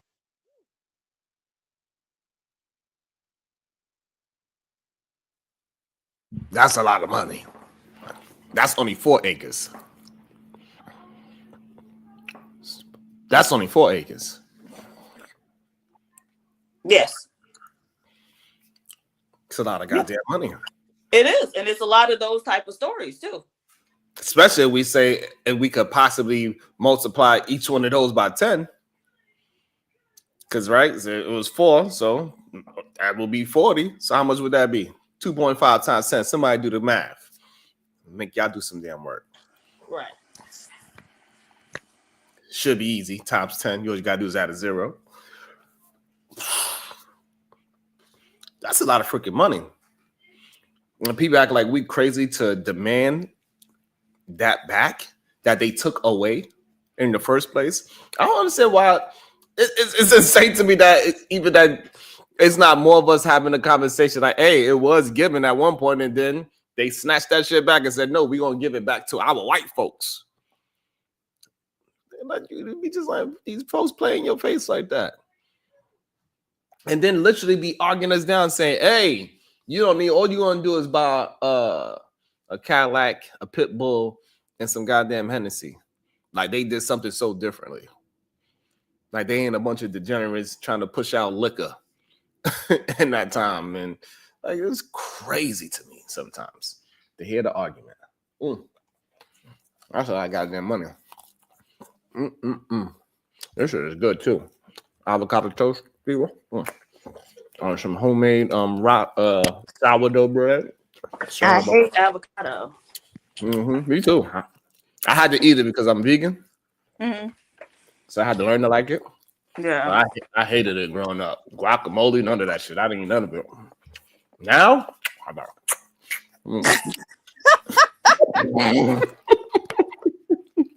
Well, that's good. Good for you being healthy. Well, I had to switch it up. Let's see what they say in this thing. It's not just the land that was lost here in your reporting. Tell me about what else you found. Yeah, well, just that generational wealth that wasn't passed on. You know, this. Damn. So a lot of folks have heard this. So that was the end of it. Like, why is that so hard for them to have this conversation, Diva? Like, that should be an easy conversation just to say, just to recognize the truth. Right. That they started to give it a racist white supremacist took it back. A vice president. She named the vice president, right? So that's what it was. It wasn't a president. It was a vice president, and he took it back. And he didn't sound like he had no goddamn African name like Homeboy was trying to say. His name was Johnson. His last name was Johnson. That was some black people name who had enslaved him, right? And then he ran off on the plug when they fronted him. Yeah, that's the story. That's the story. And literally they got they land took him back because he said, no, we're gonna get this to the goddamn farmers. And now, even that being the case, right now we move it to 2025, and all the DEI is a pullback, and they rewinding all that DEI back, Diva. Nobody want to talk about. I think it's gonna be interesting, Diva, to hear about all the farmers complaining because they didn't realize that they was the E in DEI. Right. I think it's going to be so interesting to see that they're going to start to realize that when Trump was there the first time, a lot of farmers lost their farms and lost a lot of money, even though we went through it and talk about the agriculture part, right? How much billions of dollars they lost in agriculture farming. All these farmers that voted for Donald Trump, they're going to realize they was the E. And the reason why they farm was being kept afloat, they was making so much money, and because they was getting government assistance in the first place. Mm-hmm. Absolutely. I think it's gonna be oh man. Like I don't want to have people go through things and all that, Diva. But however, Elon said it, right? We played it yesterday, I believe. You want to get what you gonna get what you voted for. Like how you so let me not say that. I'm trying to refrain from calling people things. It's not easy for me though. But like the fact that you didn't know that you was the goddamn E, your whole business is built off of the government giving you government assistance. We're gonna see how many more farmers lose. They got their farms because of DEI. It's gonna be hella interesting. Oh man, I tell you. Good day, Voice of Venus. How you feeling today? Good morning. Feeling good. How you doing? Doing well, thank you. Now I'm eating. I'm okay. Now I could deal with Happy and her Tourette's because I'm eating. You made me think of a video I saw of this farmer. He was complaining that a lot of his illegal workers had left out of fear. Like before anybody could, like deport them, they just left. And he was complaining about the Americans being lazy. They're not conditioned to work in like this type of setting for long periods of time. They complain too much. Like I was like, damn. A lot of the Republicans who like voted him in are starting to regret it, and it didn't even take long, real quick, because they were so concerned with like hurting other people. They didn't realize it was gonna hurt them. They realized, but see, that's what we gotta understand about these people. They'll take a L if it means you taking one. Damn. So why they crying? Like he was legit complaining, like, oh, these people, they're lazy. They can't produce at the same rate. No, you just got to pay them to. That's a fact. That's the real complain. He said some of them were quitting and not even coming back. Like they were just like, oh shit, like signing up for things and realizing like this is too much for me, or too much for this money. So I'm right. That's what it is. That's what it really is. Are the profit margins high in the produce world? Like absolutely not. Yeah. Absolutely not. It's very difficult when you on a mass scale.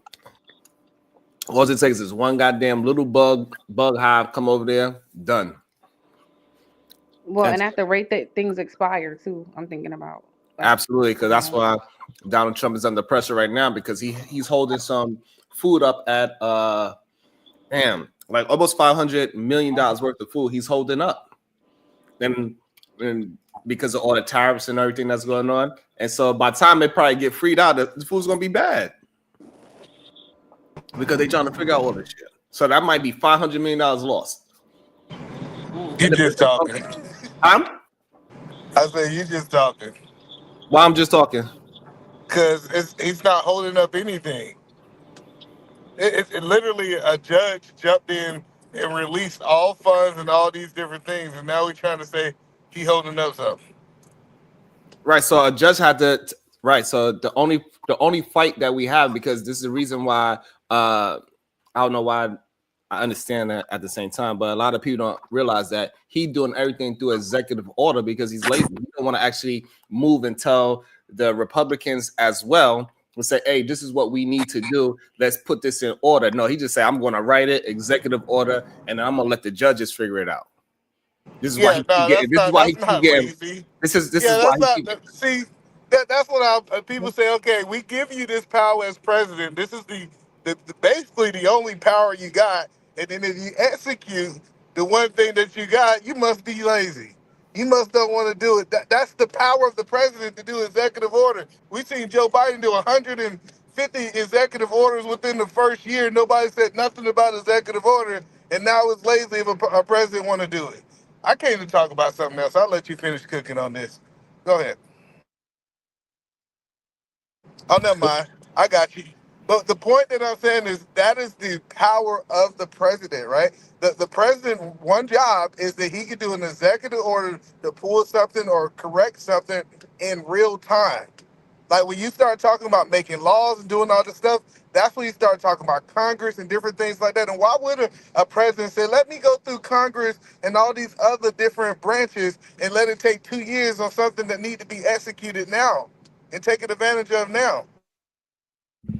Because he got the House, he got the whole 3 branches. That's why. So he could do it the legit way, but he don't really have no real speech to actually push and move the people moving in that direction. Just like these farmers that didn't realize that they was the E in DEI, and they're going to lose a lot of business because now they're not going to get government funding or government assistance to put the money into Walmart and so on and so forth, right? So they didn't even realize that they was getting government assistance. A lot of people don't realize if you're getting a tax refund check, that's government assistance, right? So and that's fine that they don't understand these things, but they're gonna F around and find out. That's all. Well, I pay taxes, so it is what it is with that tax refund. But the question that I'm trying to, what I'm really trying to understand, first of all, let's start from the beginning. Do we think that the treasurer needed to be audited? I think so. Yeah. Okay, we did. Okay. Yeah. So I think a lot of people think that he's trying to stop something, but he said, hey, we're leaking out money. We got $500 million going to people who don't even have social security numbers. We got people sending out blank checks. They're not explaining where it's going. Let's stop the leak first. Let's do the audit. Let's actually see what's for Americans, what's not for Americans, and then let's release the funds. So he's not just holding up funds just to be an asshole. He said we need to audit it because already they done found $500 million that's being wasted. $50 million for a condom fund that have nothing to do with like that's the whole point. And so I'm okay with him saying let's stop it to fix it. So again, so that was not real. It was not $50 million spent on condoms, right? So, but regardless, this is what I'm saying, that so all the stuff that he's doing, it looks good when you look at the headline. We spent $50 million on condoms. Then when you peel back the onion, you realize what was actually the $50 million spent on. It wasn't condoms. Right? And so it's just blatant bullshit that the problem is that ain't no checks and balances for the bullshit that they are saying. He is not doing what you are saying he's doing. He's literally lied and said it was for condoms, and then you go ahead and regurgitate the information without checking it out. Well, no, that's what I'm saying. When I looked into the one thing that we do know, we know that the Middle East didn't have no money, and now they got a whole bunch of money. Right? We know that for a fact that there was especially a lot of countries, when you start talking about Gaza, when you start talking about places that did not have money to fund wars, they got this money. Then you start asking the question, where did this money come from? And then we're going to argue. So now we have a company that's actually auditing the treasury. And they say, hey, we have no checks and balance systems. That we literally find this stuff sent to people who's 150 years old. Do you know anybody 150 years old that still gets social security checks? And they say, hey, this is broken. And they say, let's pause everything so so we can fix it. We're not trying to pause everything for the 4 years or for the rest of the life. We're not even trying to get rid of stuff. Let's just pause it until we can fix it. And I don't understand why so many people got so many pushback. Or we should just keep sending out the money even if we can't verify people alive. Well, I don't. Did anybody here make that argument? I'm a little maybe I Right. just So came though, so I don't the know. problem is that you just believing that he says is people that's 150 years old collecting Social Security without actually questioning what do you mean is people that's 150? Why are these people collecting that money? If he says I don't know, then why are you bringing it up? Because you ain't do your investigation, right? So we And don't how would know that be again. possible? Wait, So how we would that be possible? The money would have to be going somewhere, right? So where are these checks? Even if there's mailing out checks, who's cashing them? right. I assume the dead people's banks are notified that they're deceased Or after a it could certain be point. it could be Where's the imaginary Social Security checks for 150-year-olds? I right, don't because it could believe be that. right because Well, they, no, hold on, because it could be going to their wives for all we know. We have no idea where's this money going. That's why I'm saying, like, him just saying it sounds crazy, but it might have been 100 people that he got, whatever the case is. But you just saying that blanket statement, it gives people like, see, we just bleeded money. But then you to really find out their real information. It's like, oh, we are not bleeding money. Just like with the $50 million on condoms, when they peel back the onion, it was not him, the government spending $50 million on condoms. It wasn't coming back that was a lie. And then he corrected himself. He said, yeah, I made a mistake. But nobody would want to talk about how Elon said, oh, yeah, that was my bad. We didn't spend $50 million on condoms. They don't want to talk about the mistakes that he's saying, the bullshit to push out the remedial rhetoric every fucking day. Just talk about it. It's okay. But he Even knows that. it. And then, but don't come back up here, and then I'll be finished. Don't come back up here and reiterate the same bullshit after Elon recanted it himself and said, yeah, that was a mistake. So the point that I'm saying is that I think most people agree that we need to be audited. We need to stop the bleeding. We need to fix the problem. I get we can say, hey, check this out. The auditing team that's making the audit, we going to say that what they're saying is not factual.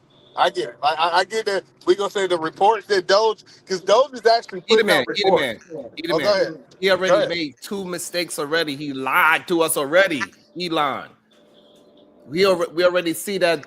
We see that he held up the goddamn food at the ports that almost got spoiled because of. Stop doing that.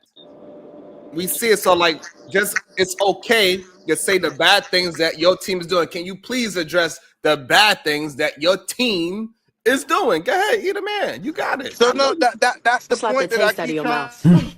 I'd like to see you try it. Damn. By Eater Man pushing propaganda. Damn, they done got you. I was just gonna say, I don't follow politics too much, but you guys have me kind of interested, and it just seems like I don't know, Republicans are gonna turn a blind eye because that's who they support. So everything's gonna make sense, even when people are caught in lies. Because if you think about like who sets the tone, the head sets the tone, right? Trump has been lying his whole time, right? He'll say whatever he wants to say at the moment. People will find out it's a lie, and they'll do what Ida Man just did and still kind of like speak past it, like, oh, it wasn't a big deal. Like, so Elon knows he could come in and do the same shit because most Americans are dumb. Most Americans are not going to confirm anything, and they're going to repeat shit like Ida Man just did. That Elon knows this, and so does Trump, and that's why they do it. It's not going to stop. Yeah, that's real scary. That it's 20-something million Americans believe chocolate milk comes from brown cows.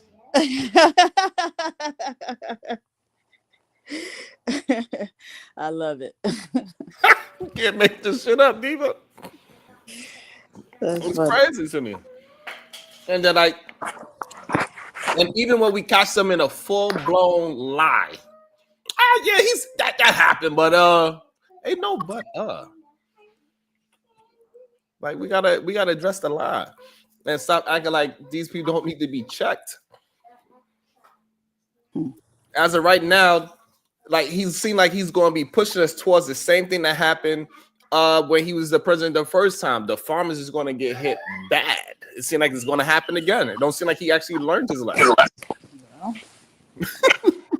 About to be a situation. Hey, hey, hey. Both, like, okay, Elon, people are acting like this is unprecedented, and I guess it is unprecedented for it to be so blatant and out in the open. But it's not like Elon didn't have an elevated status under the Democrats as well, right? So he has had access to NASA scientists, right? As a private business owner, he able to, while they on the government clock, right? And so he was doing it with Tesla too. And so it's all the same. Like, they all doing the same thing. Like, this is just, okay, fuck it. We ain't even trying to hide it no more. We're going to put it on Front Street. I do respect that about Trump, though. I ain't gonna lie. He just don't care. You ain't gotta care. Go ahead, Diva. All right. Omar Smith, $10. So it wasn't condoms, but was it baby oil? This is a joke. I must state this because of our lack of love for one another. We view everything with hate. I love you, Brother Rilla. That was a good one. So not only that, right? They talk about all the government assistance and how the people at the bottom of the totem pole is getting government assistance and how bad it is for the country for people to get government assistance. Guess what Elon just gave himself? Government assistance? $230 million worth of it. This shit is crazy to me. How you going to be complaining about government assistance and how we are bleeding money out and then give yourself $230 million worth of government assistance? I don't understand how they say that's okay. This man got over how much billions? Billions, by the way. Y'all see why I'm not into politics? It's stressful on either side. I be feeling like everybody's lying. Nobody's Like, really going to help me, so I don't really. Venus, this man's worth over $300 billion. $300 billion is what this man is worth. There's no way that man is $300 billion worth more than any other human being on this planet. But somehow we figured out a way to make that happen. With giving him more government assistance. This man's worth $300 billion. His company's probably worth trillions of dollars. But they still say, hey, you still need government assistance. Let's give you $230 million. For what, though? What is it for? Because he can. No, what do they say? Like, what's the funding for? Tesla. Oh, wow. Tesla and SpaceX. Wow. This is crazy. And then they would say they're not for government assistance. I don't understand that. But they're gonna, the ends is gonna justify the means by saying that because he's employing other people with that 230. So, okay. So why he couldn't use $230 million out of his $300 billion? Right. Because that still ain't no money to him. Even if he only had $1 billion, $230 million is still not even going to give you a real dent. Well, it might give you a dent. It's like a quarter of your money. But still, you got plenty of egregious money left. You know what I'm saying? Like, come on. Like, I don't even think people really understand how much $1 billion is really the value of $1 billion. How many millions is $1 billion, PhD? How one of these people ever even thought of that? Do you know how many millions is a billion? Yo, Diva, that number is astronomical. That's what I said. I can't count that high. like the distance from 1 million to 1 billion is so huge. I don't even know how to put it in comparison. $1 million is probably a 1-bedroom house. And $1 billion is probably a whole city. It's probably the whole New York City of skyscrapers. Damn, I was just thinking the city too. Yeah, that's a lot. That's what it's kind of like. That's the correlation. That shit is ridiculous. Man, he got 300 of those shits.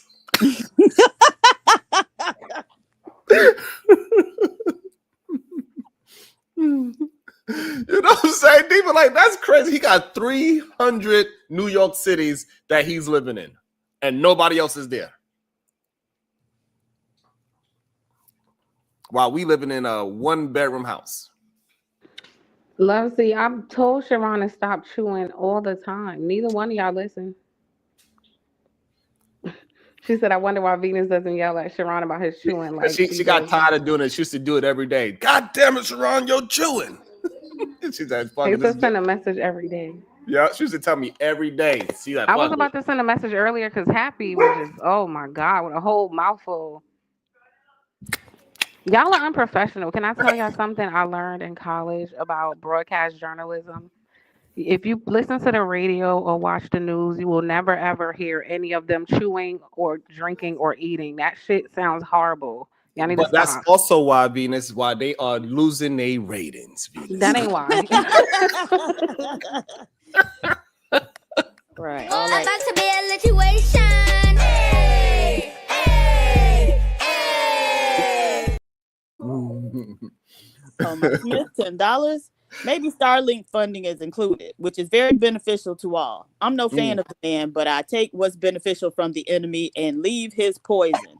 It's good and bad from both parties. That is true, but that is very true. Like, we're not saying that Elon did something bad, all good. But what we're trying to get these people to understand is that, A, he's taking government assistance, and they keep, and one of their talking points is like, oh, these people, these, what they call them? Welfare queens and shit, what they used to call them. You know what I'm saying? Like, and even though the welfare queen was a white woman in the first goddamn place, they try to make it seem like it's us that's doing it, right? And that was a real thing. Her name was really the welfare queen. It was a white woman that was stealing, regardless. And then what I'm saying is that now we move forward 20 years later. Now we got a new welfare king, and he's a billionaire of so-called $300 billion worth of stocks. Okay, fine. Also, he was able to buy a $48 billion company without using any of his money. He bought all that shit on debt. He didn't even use his own money. Again, he got assistance again, even though he's worth so-called $300 billion. Even the companies that he's acquiring now, he's not using his money. God damn it, Diva's right. If you ain't cheap, you ain't trying. Right. Because this motherfucker don't even use his money, all his stocks, whatever it is that you want to call it. And they like, oh, Elon, he's so great. Oh, Donald Trump, he failed about 10 businesses and bankrupt them on purpose. And it looked like he's going down the same form of thinking with America government, because everybody said America is a business. And what is he doing? It looked like he about to bleed some money, acting like he's ordering it to help us. I don't see it. I don't know. He isolating us. He trying to make us compete with countries that is situated for us to not be able to compete. We cannot produce strawberries at the same. We just can't. We cannot produce oil the same way how these other countries can. We just can't. We can produce the same amount, but not for the same price. Let you go ahead and get make a company that's making blank t-shirts. We're gonna see how many blank t-shirts we get, Diva. Well, t-shirts gonna be $40, $50 a shirt to make. You know what I'm saying? So if it's $40 and $50 to produce, then how much we gonna have to sell those shirts for? After I put my logo on it, because I'm buying $40 for a shirt. Motherfuckers be crazy.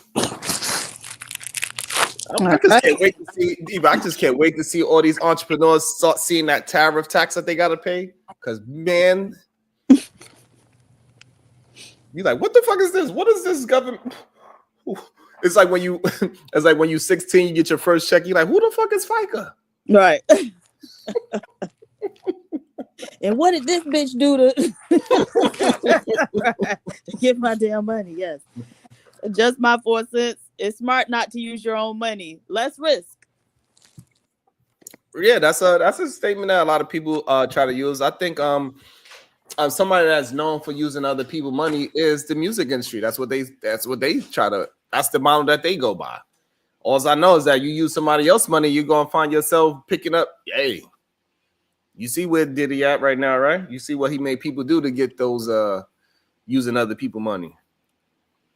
You don't have to be doing some things when you use other people's money too, right? That's the only thing about it, right, Diva? Yeah, they leave that part out. They forget to tell you that part. It's kind of the whole reason why people don't like it, but this is why Umar don't want to take nobody money. Because he know what he's gonna have to do after he take it. Damn, that was crazy. He probably done it anyway. Damn.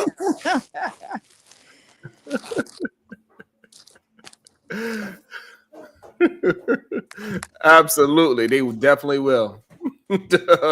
For sure, Robert L. That is 100% true. About to be a situation. Hey, hey, hey. Omar Smith, $10. PH Diva, there's a foreign broker in the chat worried about apartheid coming to America, huh? Please inform him that was the baby from Jim Crow. Where's Kendrick? Laugh out loud. Omar got time today. No, sorry. He got the jokes today. Man. So like I just want us to just pay attention to these things a little bit more though. You know what I'm saying, Diva?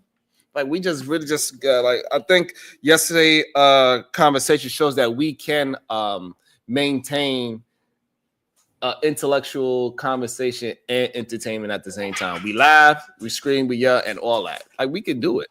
It don't just have to be nonsense. Right. And it's just weird to see that people are afraid to have conversations that's going to force you to think and actually, go back and forth. It's just a little weird for me to see at times. Because man, yesterday was just so much greatness going on yesterday. How did you feel about the conversation yesterday? Or did you even reflect on it? Not really. No, I guess I mean, because it's normal for you to think this way. Pretty much. Pretty much. So, yeah, but so, one of the things that I think about when you mention, grooming the next, candidates or whatever is, we got to start getting them while they're young. Like education is indoctrination. And so we have to, indoctrinate these children the way we want them to, and not, was it Malcolm X who said like only a fool would let their oppressor educate their children? So I've never understood that, but I think so. I think way too often when we do things that's natural to us, we tend to not appreciate it because all that information just flew out of you, right? You just have that information from experience and study and visual experience as well, and so all that information flew out because you're interested in those things. I don't think you should take it for granted because a lot of people take their abilities for granted, and you should not, because that was just phenomenal. I couldn't even talk. I was like, fuck that. And that's why I be telling them, right? Like, so when something is hit above my level, I shut the F up. Like, I don't understand why is that so difficult. I mind my business and I got out the way. Like, hey, I ain't know it was called nigga area and they be in the streets. Yes, they are. How the song go? What song? I ain't gonna do that because my child is wilding because there ain't no school because it's too cold, it's too much snow. Oh, what's the temperature today? Oh yes, President's Day weekend. That's right. I mean, she don't really go to real school anyway. It's just. I'm happy because it's snow outside and I can play with it. You are Okay, baby. Well, Daddy don't act funny. Yeah, she like, hey, she's really excited. So. Oh, good. Yeah, I guess it's good for you from that side. Send from the send her ass over there. You like, hey, how much do you bring her ass back? I'm gonna bring her right now. Yeah. Her ass is a lot. She is a lot. Okay, so we with that. Let me see what else we could deal with. Oh, hey, Diva, did you? Now let's keep it political. I think we're doing good so far on the political. We are now in. I see something. Somebody just sent me something. So let's see what this is. Mm-hmm. Let's check it out. See if it's any good. It might be. Okay, who is this? TSR Politics Congress member Sydney. Ooh. How you pronounce that last name? Camlager? Dove on Trump putting Project 2025 in motion. Keep these receipts. All right, before we go into that, we're going to see what that's talking about. Somebody just sent that to me. Go ahead, PhD Diva. Omar Smith, $5. The foreign broker was a typo from doing big business. Laugh out loud. I was trying to point out my Africa brother in the chat thinking he knows American history. Child. Oh my God, smoke for all of y'all today. Oh shit. Let's see what Miss Sydney Camlaga Dove. Clearly she thinks like PA Ziva. You gotta put a slash, you gotta put that hyphen in it. Absolutely. Absolutely not, Miss no Congress. Involved in legislating through litigating. We are taking all of these things to the courts because Donald Trump is not trying to legislate. He is not saying, I have this idea, hey, Congress, duke it out, Democrats and Republicans, and bring me a bill. He is doing everything through executive order because he is weak. Okay, now I see why they sent it to me.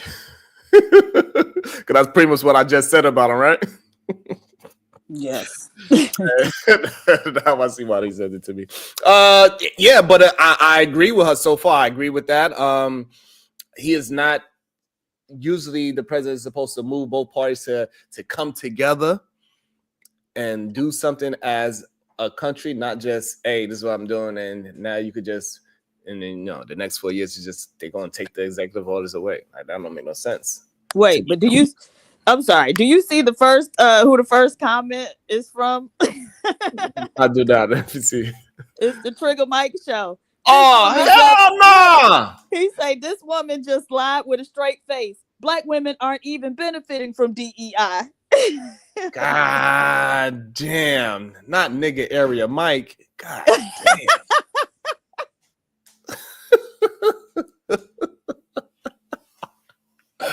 That is, hey, damn, Diva. I don't even know what to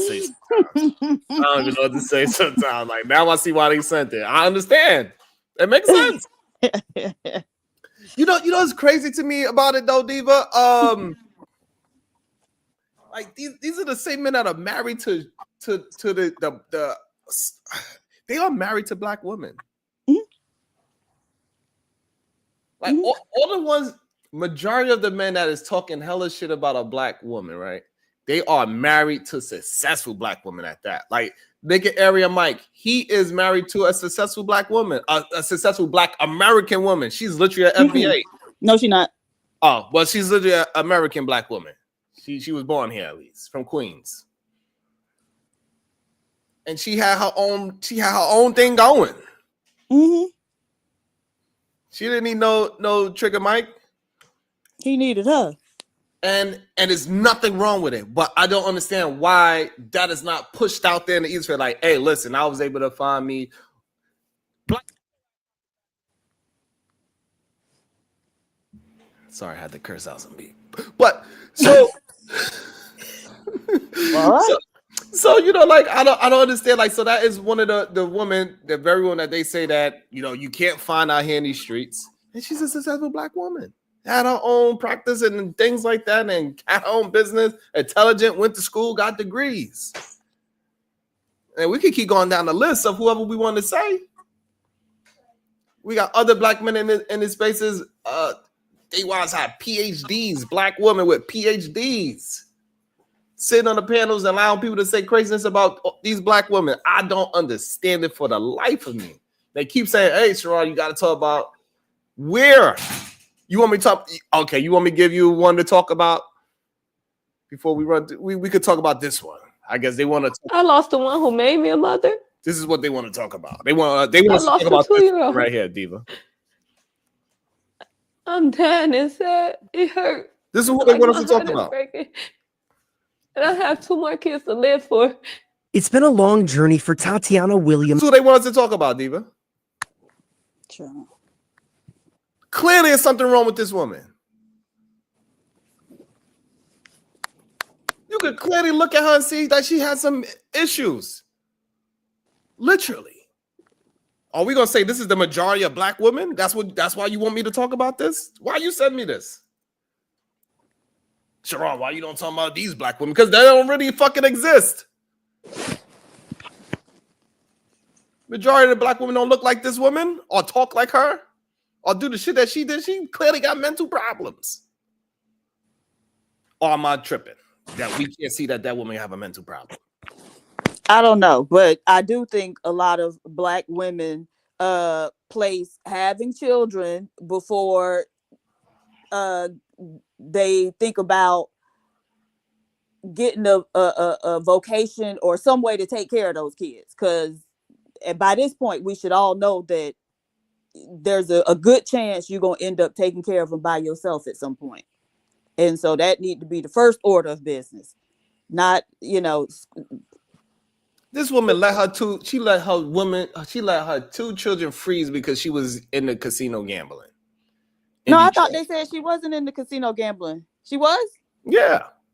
She wasn't in the car with them. Yeah. Okay. Yeah, she came back to the car and found them stiff. Like, there's something clearly wrong with this woman.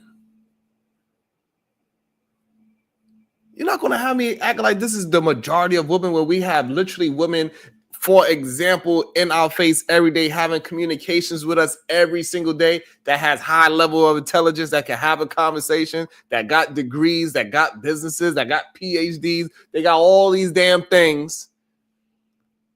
And you want to try to make it seem like the minority of Black women, like what we are watching right here is what we need to be talking about. When majority of Black women go to school and get degrees, y'all keep saying that they have student loan debt like it's a bad thing. Like them trying to better themselves and better their education is a bad thing. This is what I don't understand it. Majority of you men that is in decent positions, all your wives got educations and businesses and all these damn things. Oh, but I guess it's only you that found the needles in the haystack. It could be a panel full of men. And all of them are married. And all of them got the Black woman that is submissive, smart, degree, business, make her own money. The whole full panel of 10 men. They the only men that found this minority of women. Clearly, y'all niggas is lying. Clearly, it's a majority of Black women moving this way. That's why the whole panel could find it.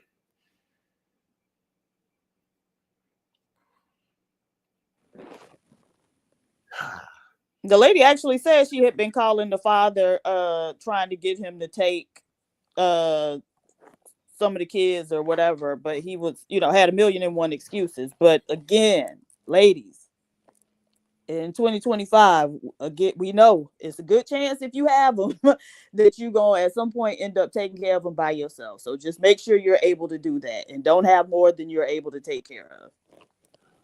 That's the reality. Shit is crazy. Like how did all these men on these panels, looking the way how they look, found the one Black woman, these 10 men found the one Black woman that's submissive, smart, intelligent, good job, making as much money as them or more, but nobody else could find these women. That these women are not out there in the world. I do like. How's that possible, Diva? You know what? Perfect. Omar Smith, his wife have a PhD. Beautiful lady, intelligent, opinionated, no attitude whatsoever. And she talked just like us too, Diva. You a lover. Absolutely awesome lady. What are y'all talking about? Go ahead, Diva. Omar Smith, $5. I want you to talk about the black woman judge over the Naziah Harris case. She's equal to men but different. Ask Venus about it. Hey V, in good faith. That's funny, in good faith. Shout out to my cuz. His wife, he met her in college. Another black woman. All right. Agree. Brownsville, New York. He come up here. Guess what? His wife, educated, got a degree.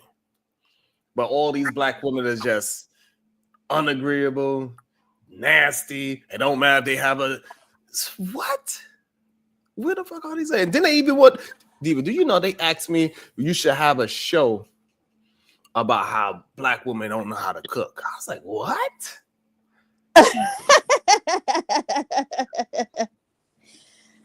You want me to have a show about the 4 black women that don't know how to cook? Right.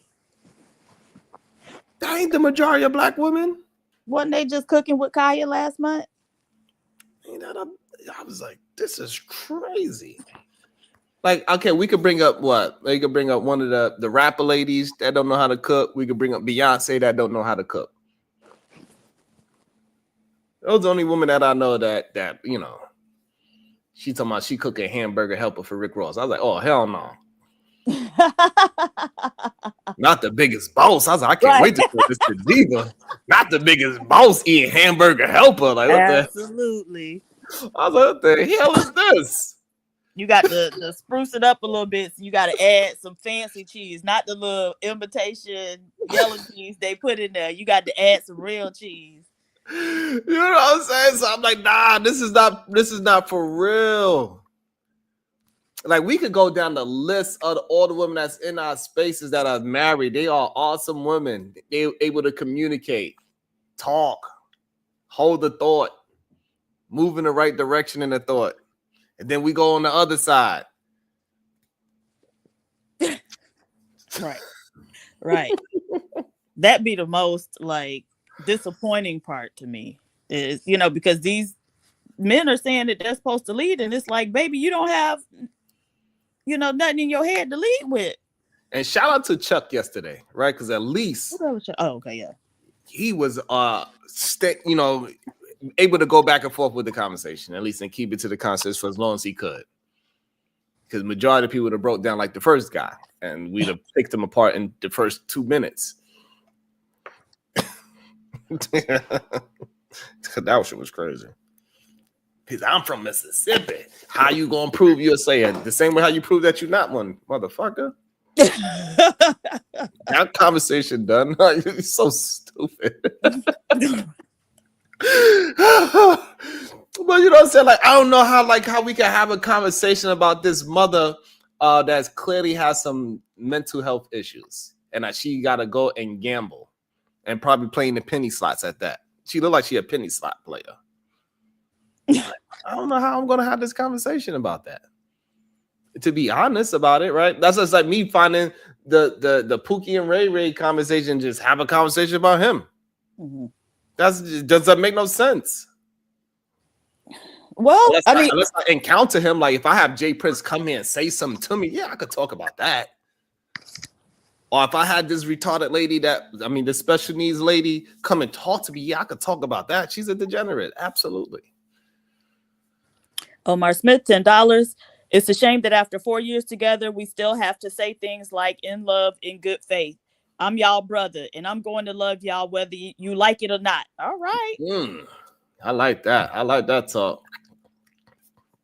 Well, so I do think that there is a conversation to be had, though, about, it's about from all accounts, right? The people who look at the economic indicators and da-da-da-da-da. It's about to get hard, right? And so we already had 3 generations living in a van in Detroit. When I just spoke to somebody in Detroit yesterday, and they told me since November, they haven't been above 30 degrees. And you living in a van. How much you spend on gas? Right. And so her mother's there, she's there, and then her children, right? I'm in a group for like professional career development for Black people.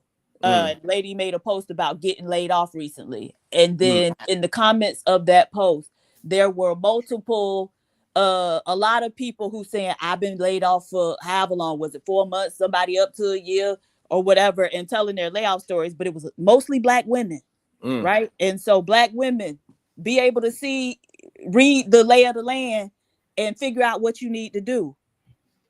Now's the time. And also, pay attention that a lot of the men, they think like podcasts and nigga area Mike, that they want women out of the workforce completely. That's a part of Project 2025 as well, right? It's find a way to get women out of the workforce completely. Right. But these Black men could try to go along with it, but they ain't finna take these jobs, right? And so now the ones of y'all who do have a woman, okay, if her position is in jeopardy, y'all know y'all need them women's income. Cut it out. That's a very interesting point, right? So if it was to come to a fact where they push it back to where they force women out of the workforce, a lot of you men gonna be in trouble. He waited at exact time too. Resurrected from the dead. It's Easter. It was perfect. I got one film done. And that time I got kicked out. Appreciate you having seen me out. They gave me a little something from my pocket. You know what I'm saying? So yeah. So what I heard Diva was saying that she feel like all people in the government take advantage of free labor. I think that's the gist of what I was hearing.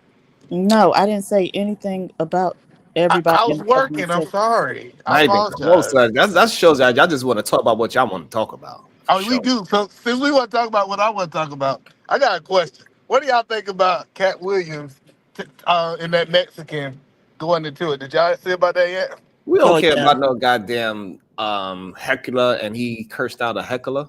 That was like over a decade ago, though. I know, but I just thought that it was resurfacing, and we talk about stuff that resurfaced over here. I just wanted to know what Sharon Bracey on the morning show thought about it. Yeah, I didn't care about Cat Williams cursing out a Mexican. I didn't find it even conversation and worthy, to be honest. But what we do find is we was just watching 2 clips of 2 different Black women. One with a hyphen in her name, and I told Diva, no, absolutely not. Right. So, and then we also have the video of the woman that froze her children to death in Detroit. Yeah. And they steady want us to have a conversation about those type of conversations with the degenerate Black woman that neglected her children in the cold. And my only problem with it is that I do not believe that is the majority of Black women. I agree, but you brought up an interesting point. Do you think a married woman should hyphenate her name? That's what you got out of it? I got a lot of it. I just wanted to know if you felt that you should hyphenate your name or not. I don't believe that you should hyphenate your name. If you feel like you need to hyphenate, then we need to come up with a new last name. I feel it. So you said we just need to have an agreement on what our last name gonna be. Yeah. Now you don't want to take mine. I'm not going to take yours. So we're gonna have to make up a whole new one. I can see that. So you said both of y'all change y'all name at that point. Absolutely. That's a really good compromise. Because my mind ain't never thought about changing my name, but I can kind of see the perspective of you trying to meet them halfway. That's brilliant. See, that's why they pay you the big bucks. Because you a thinker. So PhD. Yes, sir. Hello. So are you for auditing the government, or are you kind of like against it? Or you think we should just kind of leave it where it's at?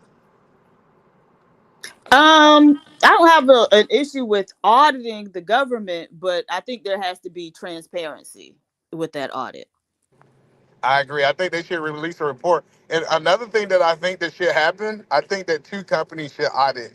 So like I know in the business world where you can get audited by two different law firms. So say like I have like an accountant, but I have somebody else that audit my accountant to make sure that my accountant, you know what I'm saying, doing the right thing. Right. So I Hmm. just think that it should be some types of checks and balance system where it's not just Trump guy.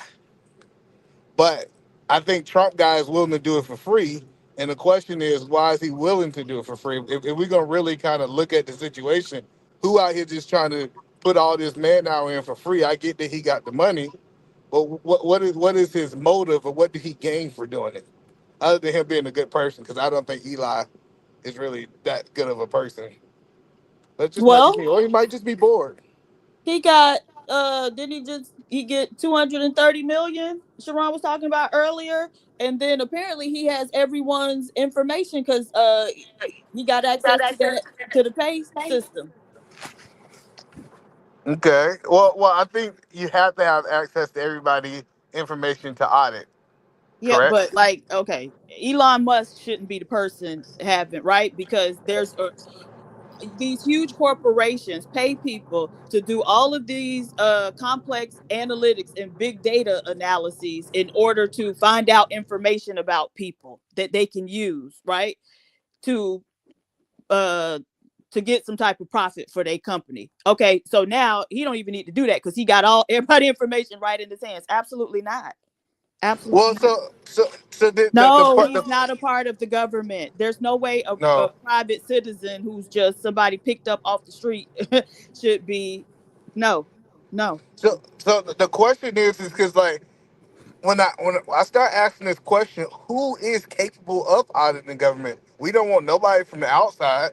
So we got to do something internal. Do you think that we should have like just made a government auditing itself, making a department for that? Or I'm just trying to figure out what was our other option because the audit needed to There's happen in my opinion. there's already an agency that does that. You ever heard of the Government Accountability Office? But they weren't doing their job. Oh, how do you know that? But how do you know that? Well, I'm just saying based No, on no, what no. the You can't just say. I'm just saying. So there's a report saying that GAO wasn't doing their job. No, so what it's saying is that so you believe that the information No, that's no, coming no, out. no, no, I'm about to no, answer your no. No, question. I know. answer the question first, right? Because I see, said no. I said no. I how said, do but we? you believe. Hold on. I answer your question. No, Mm-hmm. but I said, do we believe that the information that's coming out is inaccurate when they say um, people's checks are going places that they should not be going? Okay, and so what evidence have they presented to demonstrate that? Right. So it's easy to say that, but the thing is, he got access to everybody's information now, right? Mm-hmm. And dead people, they said it was people who was 150 years old getting checks, right? Yep. Dead people don't have a right to privacy, right? Nobody's 150 years old, so we know that person is dead. And so he got access to everybody's information. What prevented him from turning on that computer screen, turning it to the camera and say, see, here go the person who they getting the check, and it's they 100, see their date of birth, it say they 150 years old, and the last check went out on such and such, right, in the amount of such and such. Oh, and right here we don't even have names, but we got addresses that they going to, and see, we can see. So he could have showed us. Yeah, but I think at the Oh, end of the audit okay. they said, No. okay, yeah, go Don't ahead. talk to me about this no more because see, all this dancing But I around love to you. justify some stupid shit, and this is the problem with black men. Y'all Yep. be trying to agree with and and act Get like me you right, Diva. understand what these people are doing, and all of it again, it boils down to fear. They I are dominating y'all, and they are exercising all types of power against y'all, and half of y'all don't even know it's happening. And when you do know it's happening, you too scared to do anything I about it. got you. I got you. So the question No, I'm asking no, is, no, no. at the Don't ask end of me every nothing else. audit, they give out a report. Again, So would you be don't happy if ask me they anything produce? else, because right Well, I then got to there's talk a to you until you get off the there's phone. no, no, no, Susie, no. Don't ask me what you want to talk because he about could then? have gave us the proof right then. I'm just saying, I get that you said that if I did it, I would have gave out the proof then. But most audits give you all the information after they gather it all at the Yeah, end. that's not all the information, but if he say something like somebody who's 150 years old is getting the check and he got access to the computer system, why not show us that? We could wait till later for the full report where you could detail all of the excesses and all of the waste, fraud, use and misuse and abuse, right? But show us something. Don't just say I got something you, that but sounds crazy. And when you could show us and see this, for the fact that y'all would believe anything a white man stand up there and tell you lets me know that mentally you ain't where you need to be. cool. I know. I need to read more books. The point that I'm making though is that it wasn't an environment that he was sitting in front of Dude, get the fuck out of here. Don't make no point to me, I because got it's you. not, I it's got you. pointless. I got You you. can't I make sense got you. out of nonsense. At least But not with me. I'm not all even right. going to entertain you in it. So I got you. I So think he Sharon was back, so go standing. ahead and talk to him. I should run. So the point that I'm saying is that he was literally standing in the Oval Office with his son. He didn't have a computer open where he Oh, could be he like, could have printed the "Hello." page out. He could have printed the page out. Because so even with these questions, like Donald Trump was asking questions. I don't even think this was something that was planned that he was going to talk about. And he said, "Can you talk about XYZ that we have discovered?" And then he started talking about it. I don't think it was something like, do you think, Sharon, it was planned that he was going to go over that and he should have brought proof of paper and he should have It's a hold new up the day. person He could have age? put it out. He tweet everything else. He could have tweeted an example, a screenshot of the shit, right? It ain't hard. And so, and to answer your question, yes, I think they was absolutely fully prepared to for him to say that. It is no way you're going to tell me that somebody that that is planning for spaceships to be that he planned a car to be the first car in space, that he didn't know he was going to say what he was going to say. So let me ask you a question. If he did what Diva said, and if he was tweeting people personal information out on It's a Twitter, dead how would person, you? baby. It's a I dead get what you're person. saying. I get you, Diva. You want me to talk to Sharon? How do you think the public would have took it if he started tweeting dead people information and payments on Twitter? I think they would have said, "Oh, it was only 10 people out of 30 million people, so why are we even talking about it?"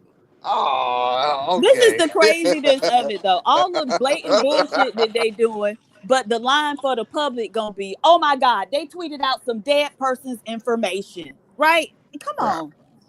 I think the media would run with it if Elon Musk, because Oh, cut it I think out.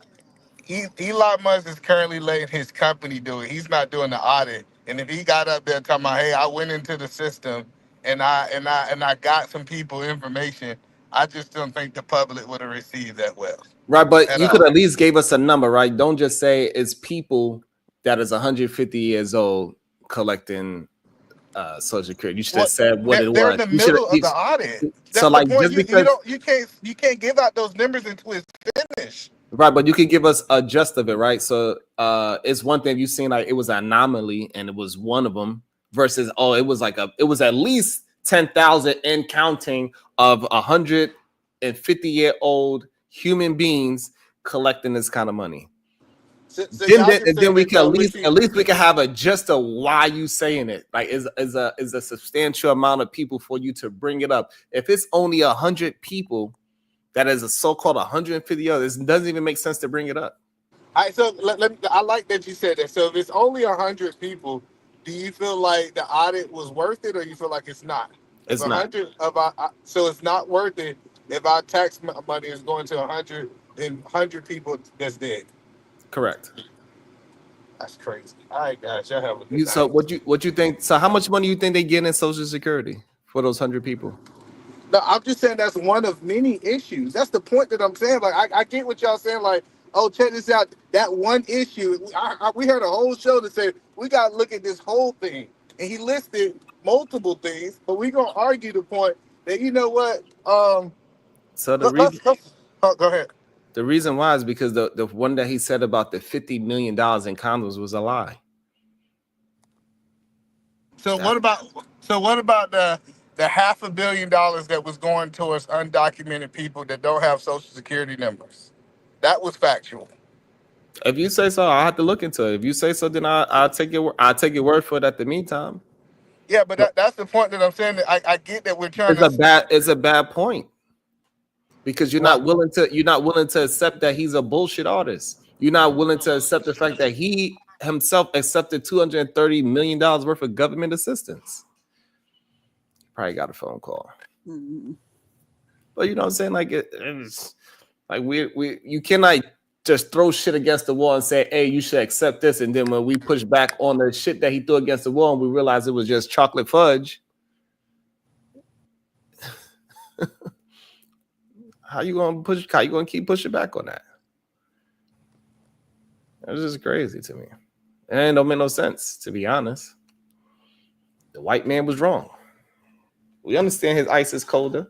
We understand his grass is greener, but in reality, hey, listen, it needs to be okay, I just sent the calendar, right? Okay.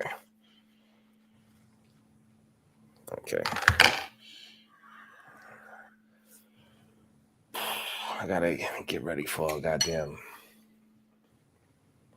meeting now. I gotta do some research.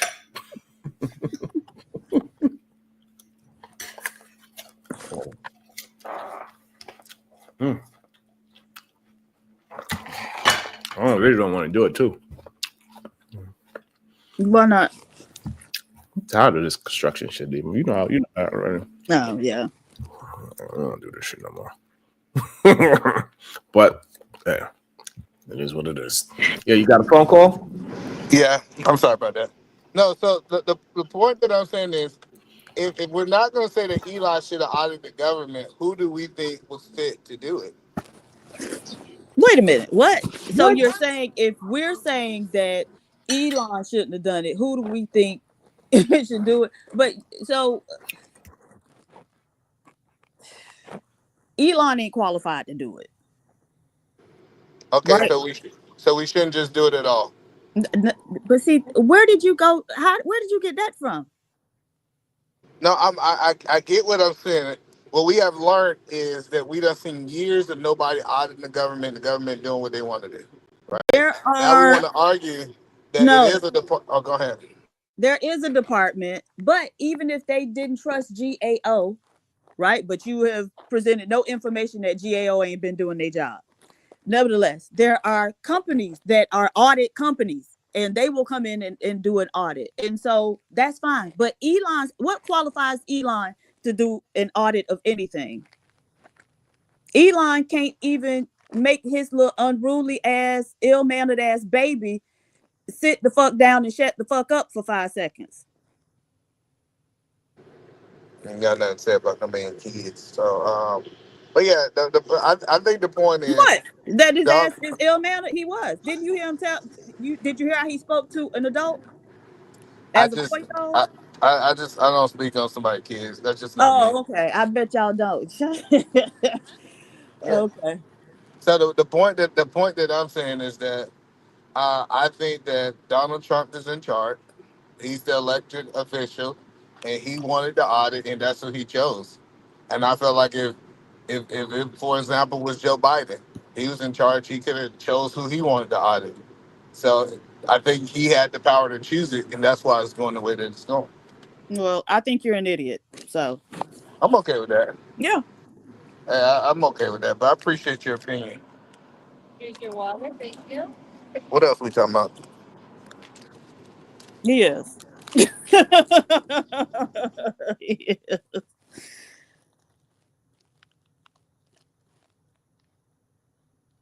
Yeah, so I don't. That's weird that all of a sudden we can't have a conversation about people's children. I think that's right. No, now we can't say that somebody's child is unruly when they tell an adult they need to shut the fuck up. Right, a 4-year-old. But we can't say that they unruly and ill-mannered. Well, no, that's not what I said. I said you can say whatever you want. I said I am not about to have a conversation Right. about that. That's what we're Now, I saying. get, Because Right. that's a little weird to Uh-huh. us. no, hold on. So, Sharon, you think it's weird that as a man I don't want to have a conversation about people's kids? Yes, Now because that's weird. because I don't know this for a fact, but I feel like you probably had a conversation about unruly kids before. Right. Don't say shit about black youth because all of them is somebody's kid. As a matter of fact, don't talk about nobody behavior because we all somebody child. I get it. So I just want to make sure I'm hearing Sharon right. So you saying all kids are fair game. If they're not acting proper, we should be having conversations on the internet. I just want to hear from Sharon. Omega Dress gave a channel. That's funny. I'm confused. I literally had a somebody from chat come on my channel because I spoke to my kid properly, and they wanted to talk to me about parenting. We have conversations about parenting all the time. So I'm confused about what you're saying, Edith, man. When it's the white man, the rich white man, that no, you can't talk about Yeah, his kid. I know we want to make it about race, but I just want to make sure because I done seen some things, and I get it. So everybody, kids, fair game. I feel it. Okay. Again, so this is the weird part about it. That's just weird. But the way how you mentioned it and the way how you referenced it, everybody kid is fair game. It's just weird how you referencing the whole conversation. Oh, so if you don't think Elon is qualified, then who is? Right. Like the weird. logic of that is just ridiculous. Like, huh? That's why I was like, what? The question don't even really make sense, but okay. Right, like that's just weird. Like the person that profession is ordered in these type of things, right? Somebody that is a professional in that.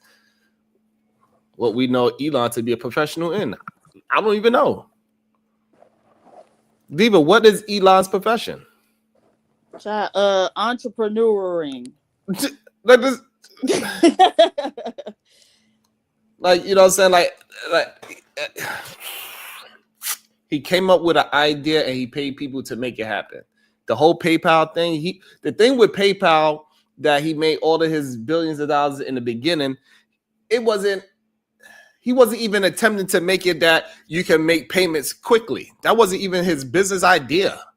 That was something that came out of him creating what he was trying to create.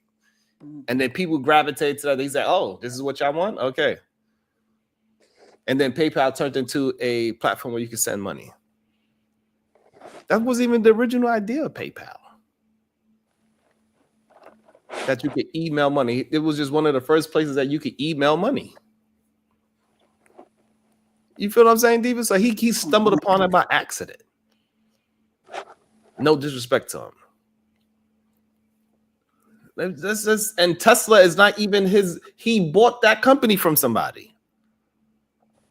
It wasn't his original idea to make electric cars. And this is no slight on the man. Infamous Jack, tired, broke, and disgusted. # do better, $10. Don't mind me. Just here to remind people water isn't wet. Damn. That's all. Shout out to the angry women who think I would challenge water is wet just to be contrarian. I'm going on vacay. # fuckery is life. Enjoy your vacation.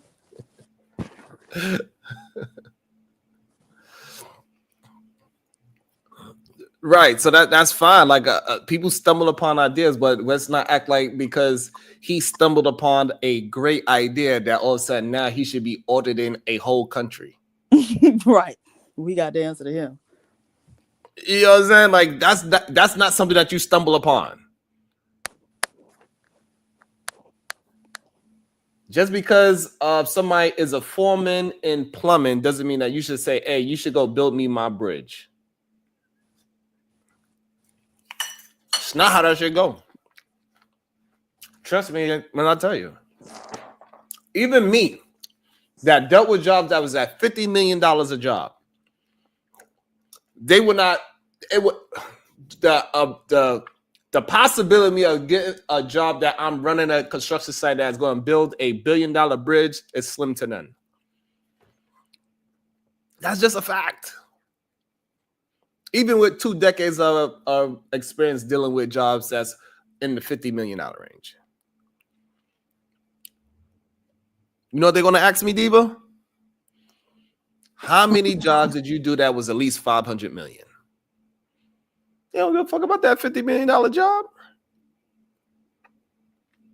A bridge is a couple of $1 billion. And they're going to give you probably like 5%. These motherfuckers don't know, Diva. They don't understand how much money be involved in this shit. And how we just get pushed out. They don't get it. Oh, it's your merit. It's your class. It's your... No. All right. One nigga built that bridge. He drunk as hell every day. Because his fucking cousin was there before him.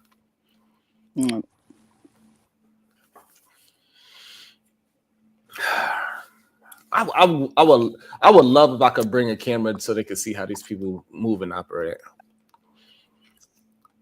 You know what I'm saying, Diva? So they can see how it's actually happening out here. Mm-hmm. When it's like a really big check for real, for real. Is that you, OG? Okay, yeah, that look like them. That's OG. Most certainly.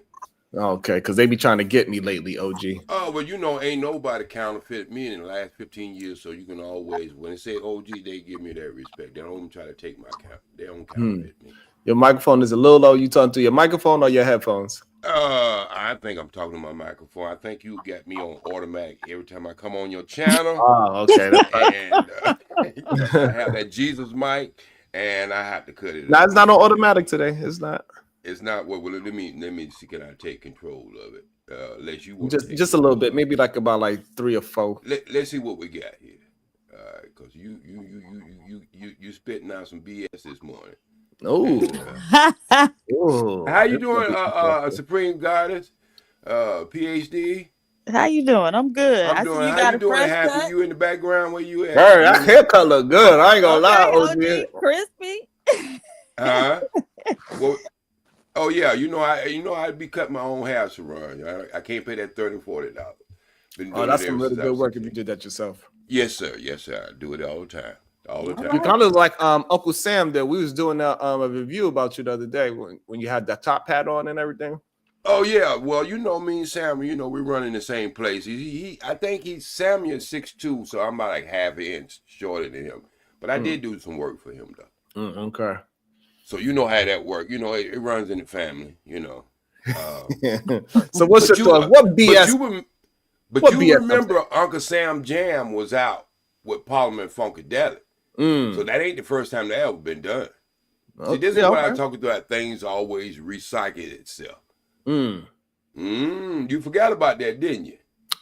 Because a little bit. Yeah, you know. Okay, but anyway, I just want to ask you the question. If you don't want him there up to this point, you see how this money has been distributed and how it's been so unaccountable for what they've been doing. Who would you have in that position that he's in? Then? Who would you choose at this point? I would choose if I was really looking into auditing the government and see the spending. I would not put somebody that is benefiting from the government spending. I'm asking, who would you put in? A specific person. I don't have a specific person in mind, but what I would look for city comptrollers, people that actually deal with at least bare minimum city budgets. And that's been done up to this point, and you see where we at. So that's what I'm saying. Why not try something new? Because I've never seen him audit. First of all, it's in his best interest to see how much money is being spent, so he know what bills and what government assistance his company is good for. That's why one of the reasons why he got $230 million very probably easier than what he got it before, because he knows what's out there. So a lot of the people, if you're dealing with procurement, the people that's in the office, you get cool with them, they're going to tell you what contracts is out there before they even officially come out. They're like, hey, it's got this new contract coming out, blah, blah, blah. This is what it entails. Can you do it? So he put himself in front of everybody to get contracts like that because he's doing the audit himself. But you got to understand, everybody in the Senate and everybody in Congress been doing that ever since. That's make them low salaries, and they turn out to be 12, 15, $16 million players after 2 years or 3 years. So that's been done anyway. So there's probably hard to get around that. But you got to understand, you name one or two of his companies. You have named a lot of the stuff companies and a lot of things that he has went out there and consumed, bought, and a lot of stuff that we don't know that he sells unless you keep up with science. It's a lot of things that brother be selling. Now, he's right down the street, space at from me, so it's less than, what, mile and a half? So what I'm trying to say is, I look at this country not as a, I look at this country now, I say for the last 25 years as a business. I don't even look at it as a country anymore. And most people who talk about this country, when they really get under the microscope, they say the same thing I just said. This country has become a business. When you turn corporation into a person, you have really turned your country into a business. Would you agree along with that? Yes. Okay, so the problem is that I know that he doesn't handle the audits in his company. I understand, but he makes sure he's in. See, sometimes it's just like Henry Ford. Henry Ford had a 4th grade education, but in his office, even at his time, he had 14 buttons at any given time he can push and have an expert come in there and do exactly what he wanted to be done. Viagra was a stumble. It was for high blood pressure. That's what it was for. Then they found out, after about a week, men's waking up with a mountain every morning, and then they went from there. Most inventions are done that way. Most, I say most, not all. Yeah, of course. But I'd say let's give it a chance and see exactly what it produced. And up to this point, to understand all the stuff they put down that we've been wasting on, man, it's a shame that some oversight hadn't seen this stuff before, or either they seen it or they didn't care. But the problem is that he's been lying so far with the things that we call, like for example, the $50 million. That's still a court case, ain't it? No, the $50 million that is sent on condoms was a lie. Off topic, Cash App, but this for Manwan Deportation Fund. Well, I think Juan is talking about is Juan Valdez. I don't think anything is perfect especially when you're taking a different strategy to try to get to the bottom of things. I just say let's just see how it develops in a couple months, and let's just roll with it. That's all I'm saying is, up to this point, we have been doing a lot of wasteful spending, and we know this way back in the day, Sharon, when they told us that we was paying $200 and $300 for a screw, when everybody else was paying 34 cents for it. So this country has been wasteful, and the Pentagon has a blank check. And it's time for us as taxpayers to know where our money is going, and so that I guess I'm one of the kind of person saying this universe is resetting, this country is resetting, not just this country but all over is resetting. But the problem is that the punch for now. So the problem is with the defense part, they're not really auditing that. Right. So we also with the Cash App, Repubs is trying to increase the debt limit by $4.5 trillion. Well, there was a time when minimum wages went with the economics of the country, and it used to increase. I don't think we did that in the last 25 years, right? I feel it's federal government. You know how it used to increase every year, Sharon? You was working then. See, when I first started working, I think I'm working now. Was $1.25, somewhere around there. But I think the real problem with is that Elon's just not qualified, from what we understand his background, to be auditing anything. just because you don't agree with me, you don't have to call me personal names, okay? And that's for the chat. And I usually don't look at the chat, but let's have the conversation. And see, this is why the conversation gets so everywhere. It's because when you say something different from someone that might think different, I'm not gonna call you a personal name. And when you do stuff like that, you really lower the value of the conversation. I think your mom and your dad didn't raise you like that, and I think you need to probably go and talk to PhD Diva, take some of her advice, pay her to talk to you and straighten you out a little bit. I'm trying to send you customers, PhD. No, thank you. I appreciate it, sir. Can I, the Elon Musk conversation reminds me of something that I read just last night. And I wanted to read a part of it to y'all to see if it resonates with y'all as well. Right. Ooh, and right after Diva do that, somebody got a question for you, OG. Okay. Go ahead, Diva. All right. So this is from a book by Amos Wilson, and it's called Blueprint for Black Power. All right. So this section is talking about power dynamics, and so talking about what is power and different types of power that are exercised in social relationships or dynamics. All right. Competent authority involves the achievement and exercise of social power derived from knowledge and skill, and where behavioral compliance is obtained from the subject in return for his receipt of some benefit or service awarded by the authority. Wrong defines competent authority as authority that rests solely on the subject's belief in the superior knowledge or skill of the exerciser rather than on formal position in a recognized hierarchy of authority. He further contends that competent authority is a power relation in which the subject obeys the directives of the authority out of belief in the authority's superior competence or expertise to decide which actions will best serve the subject's interests and goals. Competent authority or expertise may crucially be used as a mask for social privilege and power exercised by one group over another.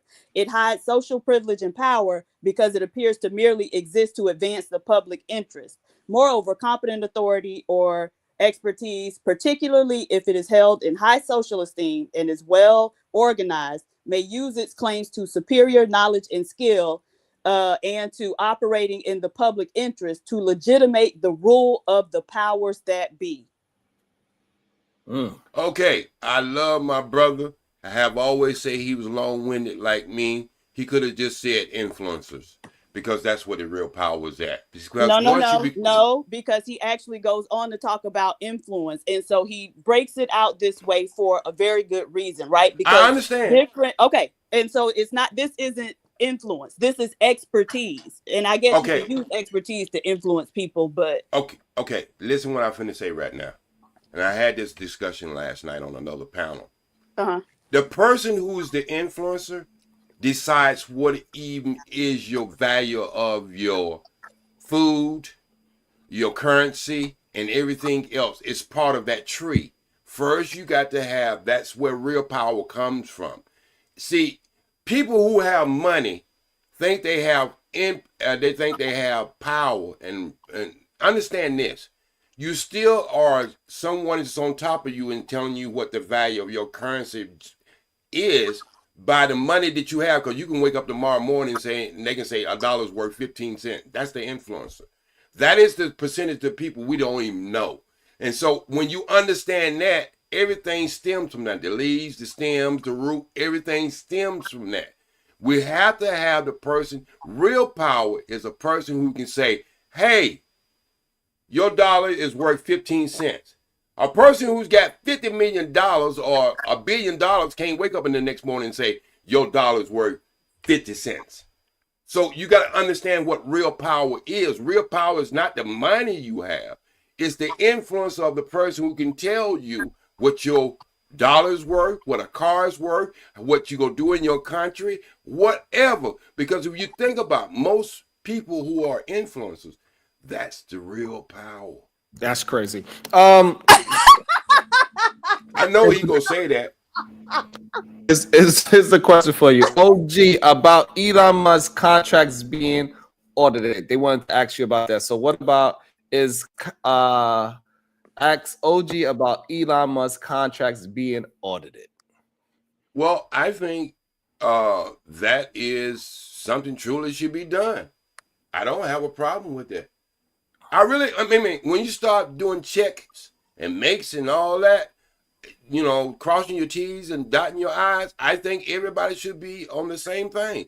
If he's going to do what he's going to do, we should have open records of what he does. So you think he's going to say that the government giving me $230 million was a waste of money? I don't know what he's going to say. That's what we have to wait around and see what he would say if that's the case. But we know one thing for sure, that he lied to us about $50 million being spent on condoms. I don't know if they spent them on condoms or not, but we do know. So that what was it spent on then? That's what I want to know.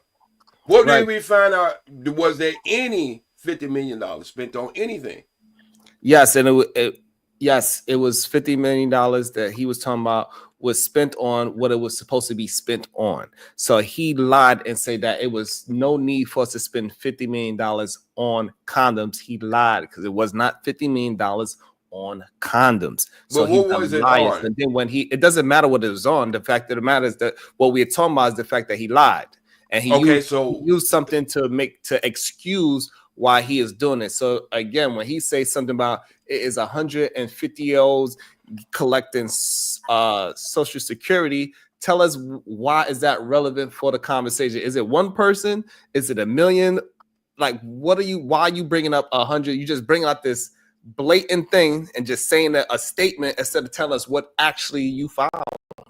Okay, so Sharon, only thing I can say about that, because I have to go back and look at that, what you're speaking on, of that specific thing. But one thing I can tell you about, especially about charity or anything, that a lot of money that we send into anything, most of this gobbled up by the administration. It never even get to the source that we sending it for. So I would have to look at that and break down the numbers, and then I could have a better conversation with you, because I'm not going to be the one who's talking about something that I don't know.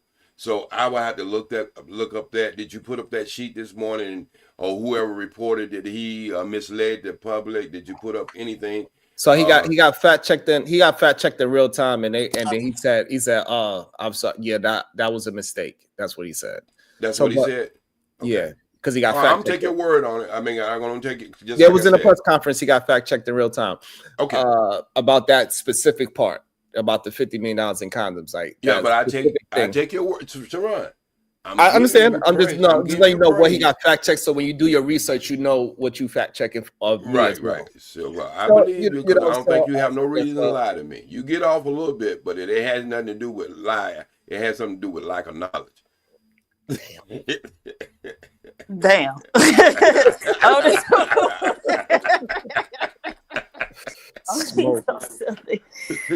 Otis Who Network. Grand Rising, sending my receipt for tax purposes. That's a good one. Thank you, Otis.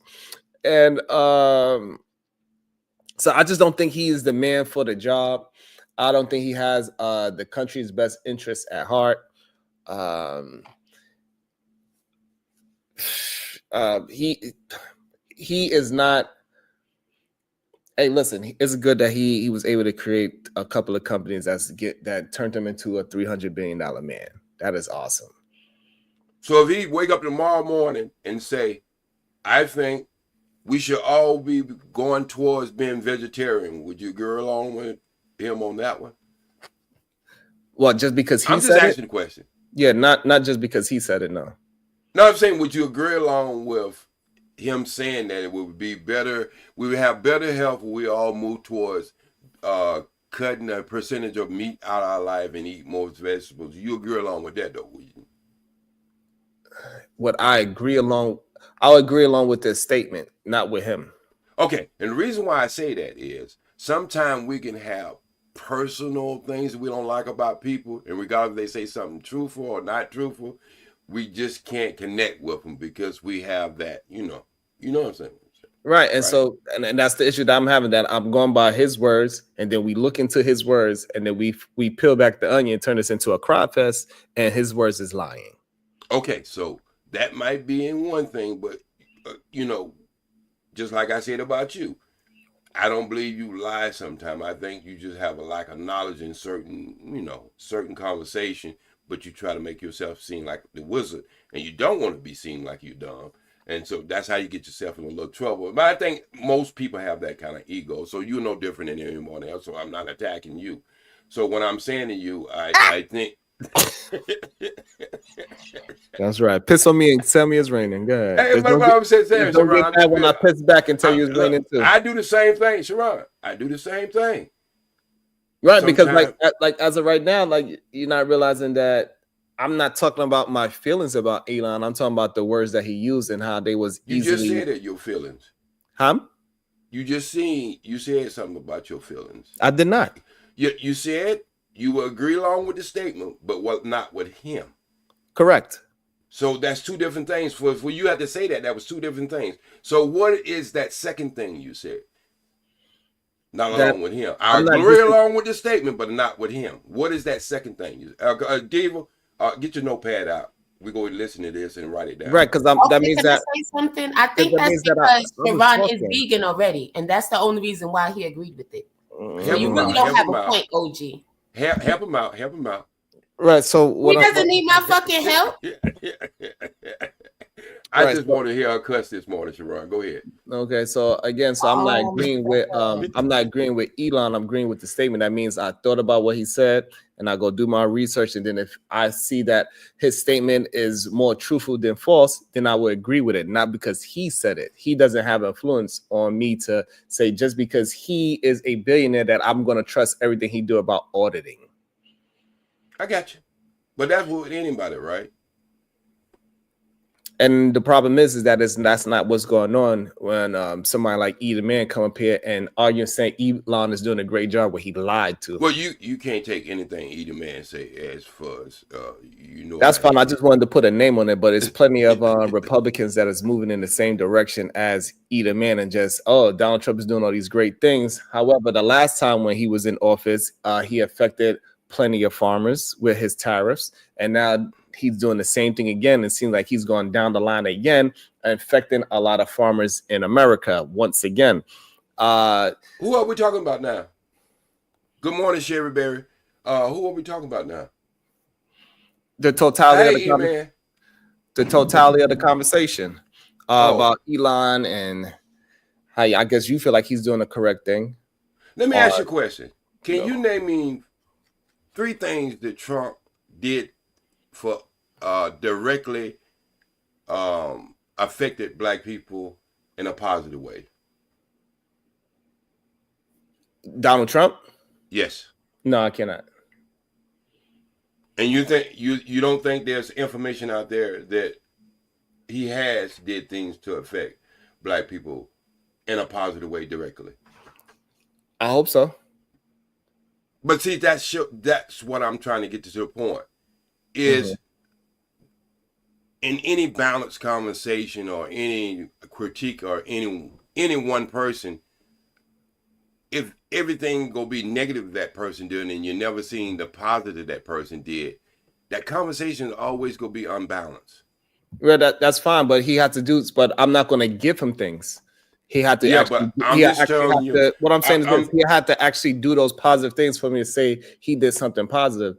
I'm not going to just give him something just because I've been saying 10 things negative about him. Let me just find something good about him. No, it's up to you. You doing these things on a day-to-day basis. So as you do them, we're going to pick those apart. And if it makes sense to say, yeah, that is good for the government or is good for whatever that thing is, then we could easily say, yes, that is something good.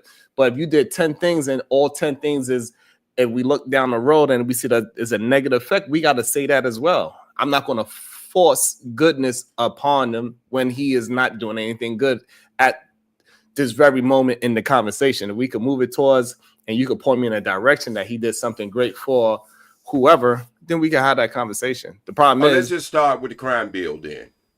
Okay, give me a second. Go ahead, PhD. Let's just start with the crime bill. Give me 1 second. Okay. Go ahead, Diva. Dating pool roast reactions, $5. President Musk is a grifter, and it sickens the stomach when I hear black men defend this nonsense. But in the passage that I read, it showed that these men view Elon as an expert, and they are relying on his superior knowledge and skill because they think that whatever they're doing gonna somehow benefit them in the long run. When really Elon just looking out for his own interests and trying to, grab as much money as he can while he there. Right. So And Elon would that's- be. So what we're saying, OG, is that Elon would be able to come on a construction site and say, Sharon, I don't give a damn about your 2 decades of hanging units in the air. You doing that wrong. Let me tell you how you actually do it. Let me tell you a better way to get it done. I would look at Elon. Elon, you don't get out my face with your stuttering ass. Okay, so let's get back to the point. I got you. I got the analogy you just did. Let's get back to the point of there were a lot of presidents, even Obama and other presidents, who could have went in there and changed that crime bill, that unequal sentence for drug addicted people versus people who were selling drugs. He was able to sign into, I think it was up to 90-something thousand. Somebody can do a fact check. That people got out of jail because they had an addiction. That's one. Number two, let me ask you a question. Do you remember when Nelson Mandela got out of jail? Were you aware when he got out of jail and He never got out of jail. He died in jail. Okay. All right. Mandela effect. I do a show once a month with a person, the only black person, you can look this up, Carl Nelson, that I do a show with once a month. He was the person who interviewed him. You say he never, I guess you're going with that Mandela effect. So, yeah, you've been looking at too much coast to coast. So, but anyway, you didn't know I know that, did you? But anyway, when he got out of jail and he was flew to the United States, there was nobody would even touch him. Donald Trump chartered him one of his planes when everybody wouldn't even look at him. He got Senior Hall's show back, and the first, I think a couple contestants who was on his show was black. So for all this racist stuff we throw around, maybe he might be racist. I don't know. I'm like Vanilla Fuller with that. Unless a person say he is, I have to just look at what it is, what it is. So what I'm saying is, that's the problem with a lot of black men. They don't want to just put people in a proper box. So you got to wait until they actually slap you to say, oh yeah, he's a face slapper. I don't have to wait that long. Well, you know, Sharon, you can throw around these little things all you want to, and it may be a little funny, little Miss Diva, but you know I got comeback. But I ain't gonna try to get a comeback this morning. But anyway, go and look at some positive things he had did that directly affected black people, compared to the sky's falling with all this bullshit every time we turn around. And that can be called consistent being with social engineering too. I'm like this. But you only named one thing that he did. There's a lot of things. I can pull them up right now, Adiza. Oh, okay. And it's going to be. The thing is, it's like the jail thing and addict thing. That's, like they are. Well, why would he get a black woman? Wanted a black woman, and I think you would go along with this, Miss Diva. OG. Why would a woman who was abused, the woman who was abused and killed her husband? None of these other saints that y'all talk about got her out of jail. But she was the first one. Okay. OG, the problem is that he didn't just do it for black folks. Like you said, what he did for black folks, and then you said something that affected every race, creed, color on the spectrum. That's a lie, Sharon. Okay. When it comes down to drugs, women, I'm gonna tell you why that's a lie.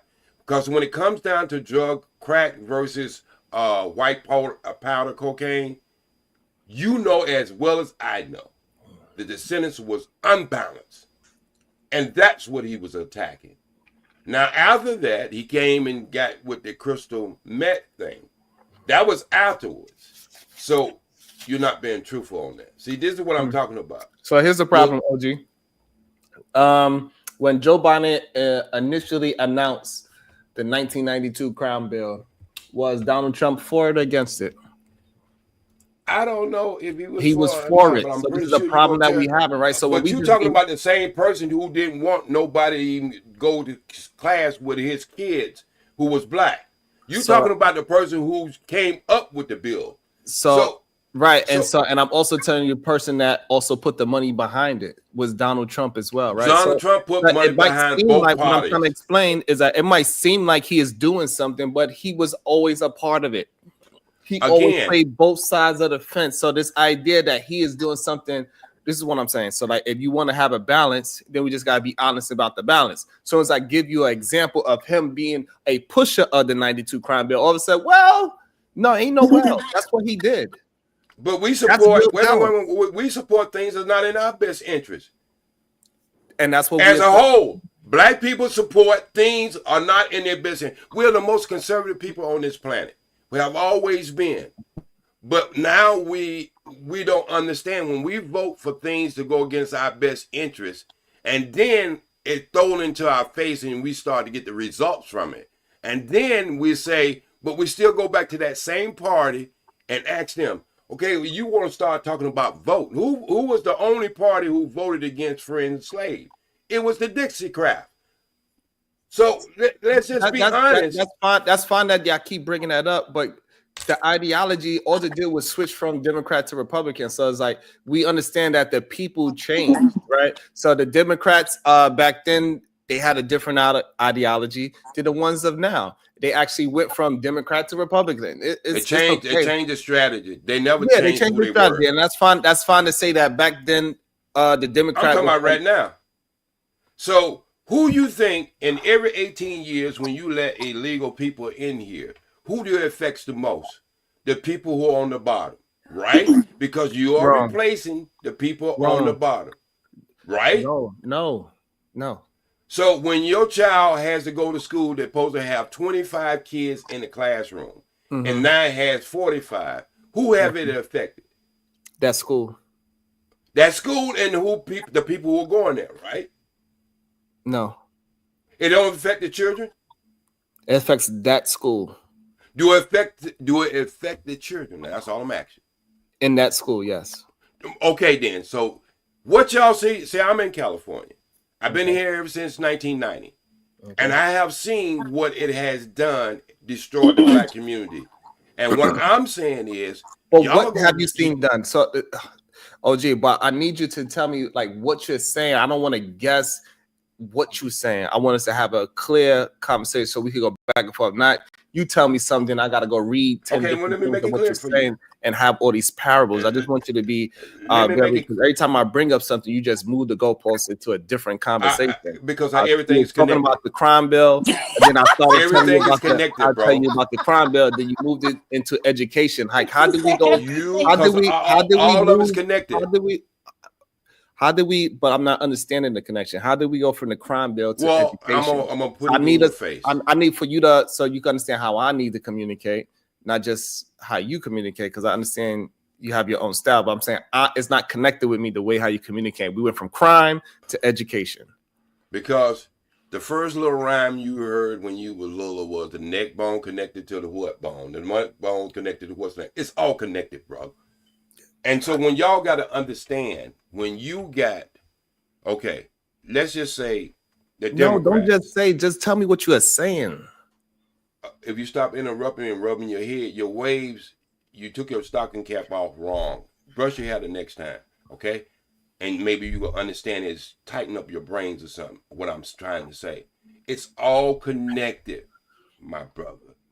So when the Democrats who say they got our best interest will be willing to let people, we're willing to let people in here undocumented, right? Give them license so they can move all over the United States. It has to be recognized. Your license has to be recognized. ID has to be recognized in every state of the union. And so right here in California, I can do you a social experiment. I can go right now to restaurants, construction, and everything else. you won't see one black face. If it wasn't for the government, I don't think a lot of black people would have jobs in California. So what I'm trying to tell you, every 18 years, your child is being replaced by somebody who shouldn't even been here. By Democrats who let these people in here. And I don't have no personal, when I can take you to a restaurant, I can take you to 14, 15, 16, 17. You will not see one person of blackness working in, and I'm talking about chain restaurant. I'm not talking about mom and pop operation. Because we know it ain't gonna happen in mom and pop operation. So the problem is that maybe black folks just not interested in being a busboy. That's a lie. That's a lie. I have a black lady right now that I could bring on her show who owns, I think she owns 8 McDonald's. I didn't say a black person. I said black people. No, listen what I'm going to say. It's going to be black people. You got to let me finish something. I just said 2 words and you jumped in and tell me about. Because you jumped in, because I was going to tell you. I let you talk for like a good 2 minutes just now. Well, go ahead, Sharon. I'm trying to rebuttal. I'm trying to actually have a conversation. Matter of fact, go ahead, OG, go ahead. Thank you, because I'm gonna get kicked off in a minute. So anyway, so I know a lady right now I can call on the phone she kills all that myth. She owns, I think it was somewhere between 7 and 9 McDonald's, and she said she had no problem with black people trying to get jobs at a McDonald's. She said it's been a myth. Now, you tell your child to go to school, learn how to speak English, learn how to write, and learn how to do all these things. And then when you go in McDonald's, and your child, this is why they have a disconnect with parents now. Your child started to see somebody work. Wait a minute. Your child started to see somebody work behind the counter who can't speak English, and you sit up there playing tic-tac-toe with the goddamn numbers of what you want. When you want something extra on your burger or fry or whatever, they can't even understand what you're saying. But your child is seeing this. Your child is actually seeing this. Okay, so you're saying that majority of black people want to work in restaurants as a busboy? I'm saying young kids do. And if you was to come to California and do what I did, buy some button-down shirts, buy some slacks, and take a black kid into these restaurants and see what happens. This is insane. Have you worked in a restaurant before, OG? Most certainly. Okay. Go ahead, Diva. This is crazy. Dating pool roast reactions, $5. This is the black man not doing research in real time. Embarrassing. I cringe when I see a defense of this buffoon by the black man. Infamous Jack, tired, broke, and disgusted. Hashtag do better. Drop OG for dissing my exploding toilet pic on Cammy's. That's the best you got? So here's the thing. I don't think majority of young black people are saying are interested in working in restaurants. It's just not a thing. Most people that and majority of black folks that are interested in working in a restaurant, they typically want to be in the front of the house. Majority of Americans do not want to work the back of the house. And that's why we see the people that work the back of the house is people that don't speak the language and they are from blah, blah, blah.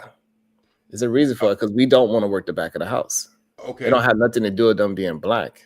Okay, so Sharon, I have the same conversation when men try to make a point about a woman who going through abuse.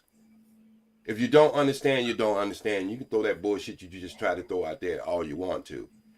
There's certain things you don't know, bro. You have to actually come to California and see what I'm talking about. Yeah, but so I'm not. when But you say most women, are you saying women? Let me just address that before you go further down. We're not just talking about Californian black people. We're talking about black people. No, we're talking about. Because I don't know enough about the culture in California for me to speak directly to California. But I'm not talking about California culture. But I am talking about it because usually California becomes the example of what's happening in this country and in everything. You pay admission because it came from California. So don't act as if California is not an influence of what happens in this country. And what I'm telling you is what happens usually happens because you got to understand the 9th Circuit, the 6th Circuit, the 7th Circuit, all these courts. You got to understand that once they make something in the Ninth Circuit, it picks up a couple states, and the other states picks up from that until it goes to the Supreme Court. So okay, so all right, so okay, so now what is it? What is the point that you're trying to get me to understand? I'm trying to say, if somebody got your best interest, they ain't trying to get a bunch of people in to move you out of your place. Mm-hmm. That's what I'm trying to say. So we got to be the same on Democrats so that we are on Republicans, because I'm neither one. I'm independent. I'm standing back and I'm looking at all this bullshit on both sides. Mm-hmm. That's what I'm trying to say. If our conversation, so don't try to say it to try to fail. Just say what you say. Okay, well, I'm gonna say it then. Okay. To sit down and attack one side when the other side is sitting there doing the same thing to you in a different way. Because I look at the Republican and the Democrat two different ways. I look at the Republicans want to kill your ass after you've been born. Democrats want to kill your ass before you're born. That's the only difference between the two. Okay. Okay. Okay. I don't know to agree or disagree with what you're saying, because I don't know your real stance. About to be a situation. Hey, hey, hey. Infamous Jack, tired, broke, and disgusted. Hashtag do better, $20. If you need a rest, just say that, OG. Just do it on someone else's dime. Not me, though. If you want to be dropped, let HQ know. This is credit for her. I'm just chilling. Have a good day, sir. He left. He ran. He left. Yo, that should be having people shook for real, though, Diva. I don't know. He didn't even get dropped, and he dropped himself. So I don't know. OG, if you're still listening, that wasn't a drop for you. So it was an option to get you dropped, but you wasn't dropped yet, at least. I had a little more patience that time, Diva. What you think? Yeah, you did. And I think it's just okay for y'all to just like. I think that passage that Diva just read, it explains a lot.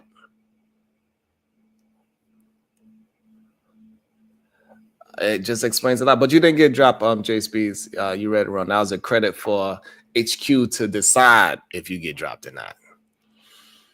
But just because he was an expert at building two great businesses that we know of in general, doesn't mean that he's going to be good at auditing anything. Just because Donald Trump was good at bankrupting 7 to 10 companies and able to lease out his name to put on top of buildings, because a lot of people think that his Trump stakes and his Trump golf courses and all that, it's really just his name. He rents out his name. That means that he can run another business. If you saying that America is like a business, and this man is a businessman that ran 7 companies into bankruptcy, what makes you think that America wouldn't be the 8th one? That's the only thing I'm confused about. Like, if we was doing the hiring process and us, I don't know.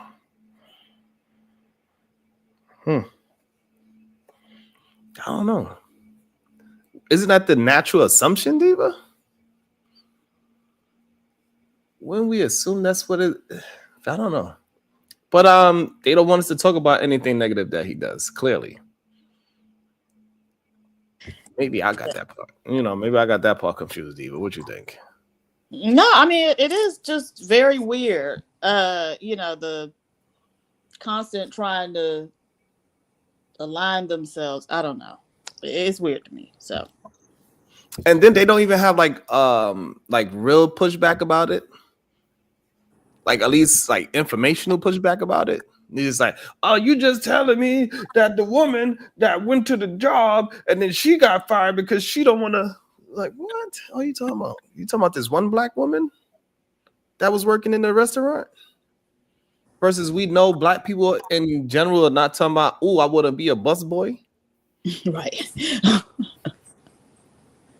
Like, most people in America that work in restaurants, they do not want to work in the back of the house. Nobody want to work the back of the house.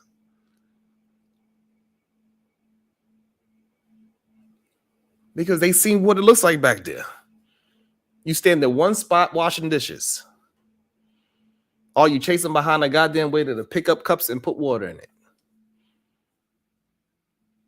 Have we not go to restaurants and see what the busboy doing versus what the waiter is doing? We see who the person that's running the food and who is taking the order. Like, we know.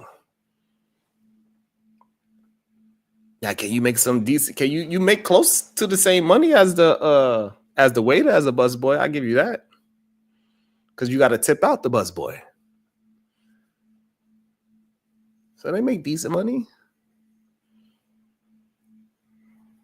but not enough to raise an American family off of.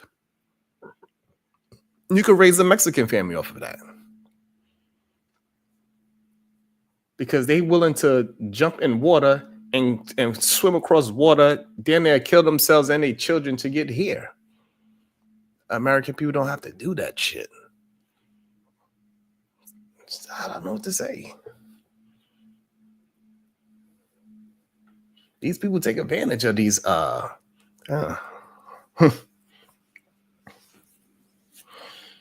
they messing up the game for our own farmers in this country. Right now, we was just having a conversation not too long ago about like how a lot of farmers is going to be affected by these tariffs.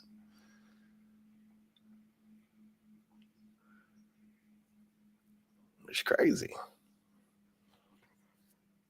And for some reason, people think, I don't know who these lit people are you talking about.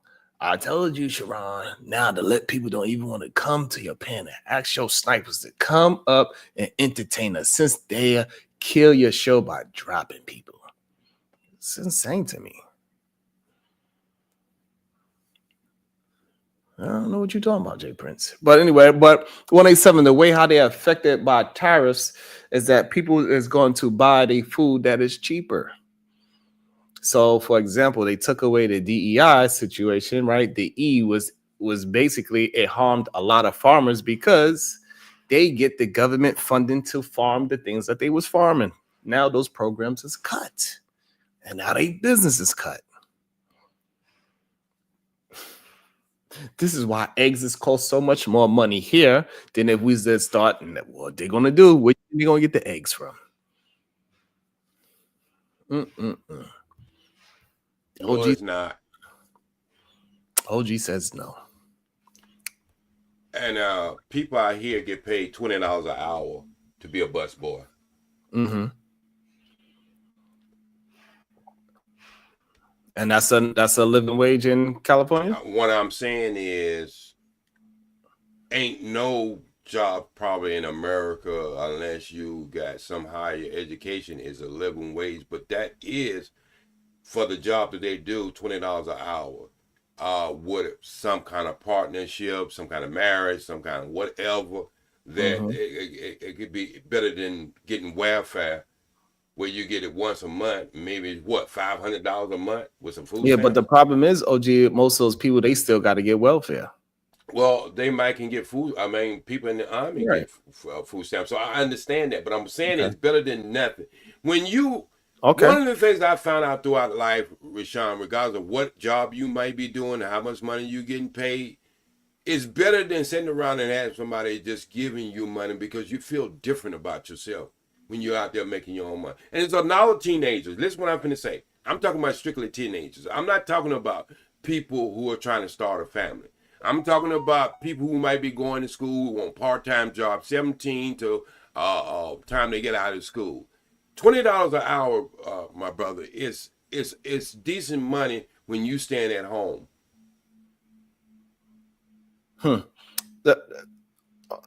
That's fine. And I could understand that for the young person. 100, that's a good place to start and have an appreciation for the working class and have an appreciation for what you can actually earn.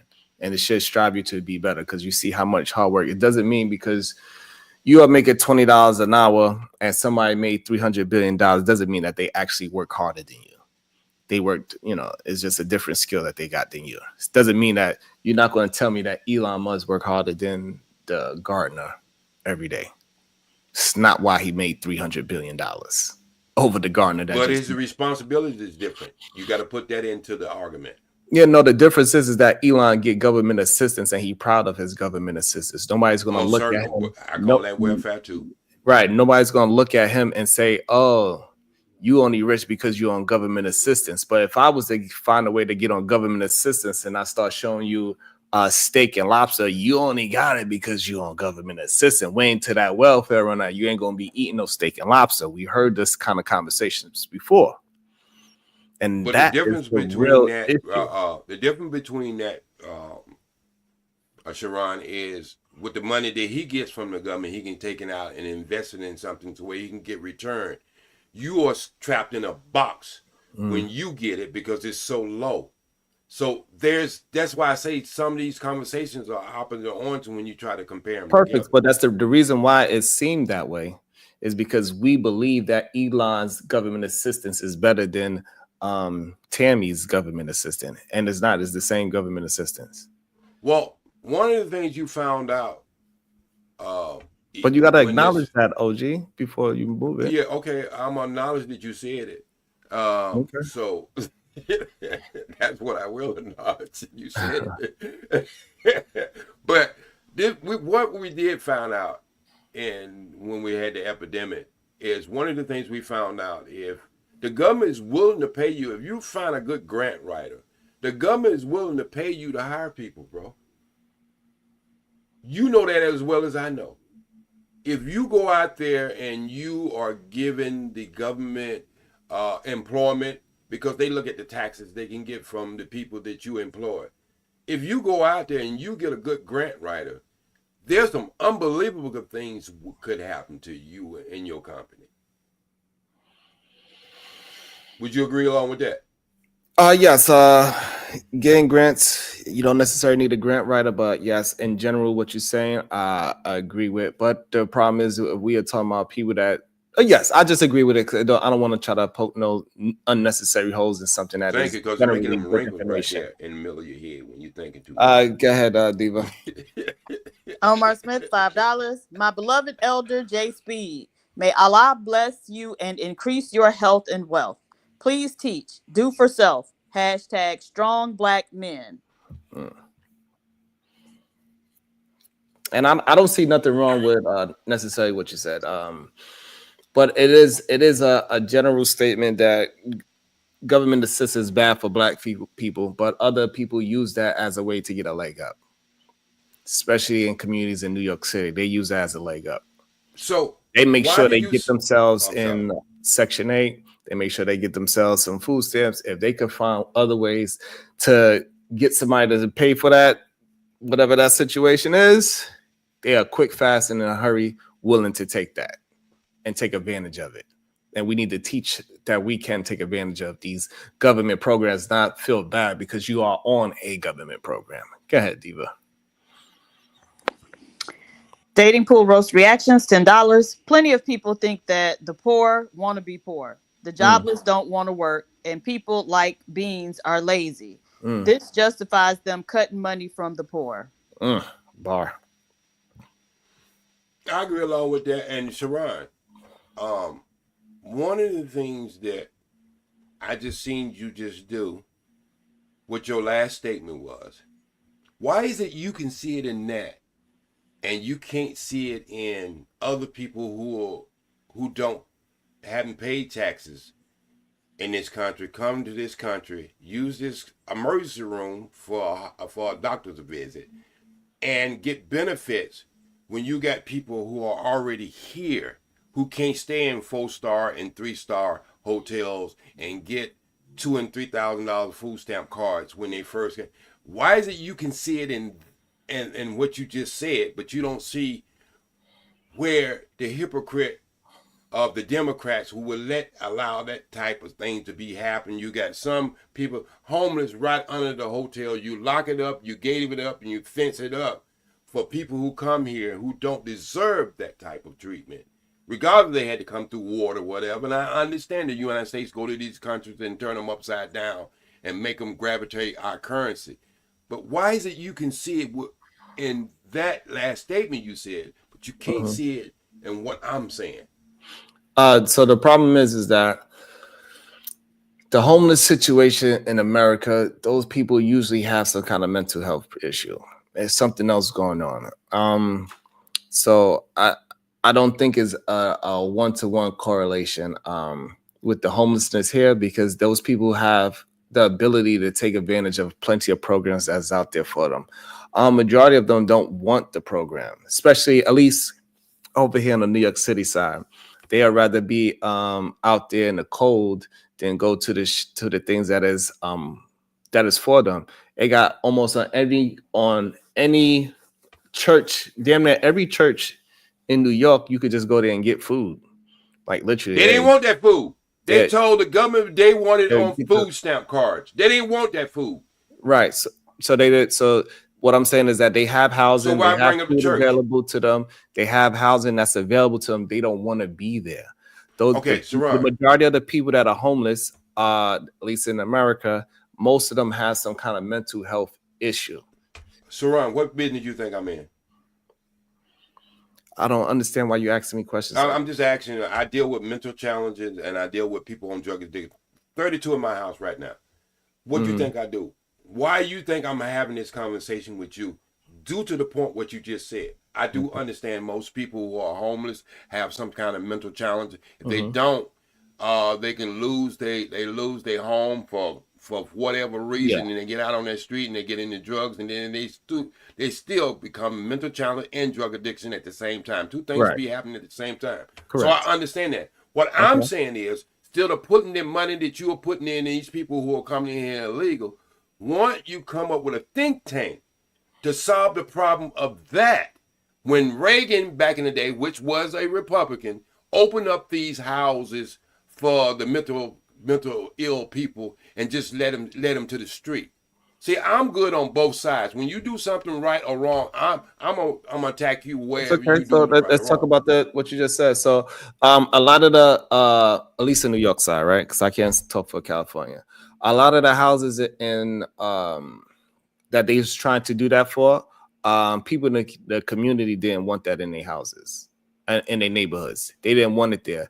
They tried to do it with abandoned schools out here. They was like, nope, absolutely not, and so on and so forth, right? And they even tried to do that with when it didn't work with giving it to the homeless people, they tried to do it with people that was in halfway houses. The community said, no, you're gonna have to find somewhere else for them for that as well.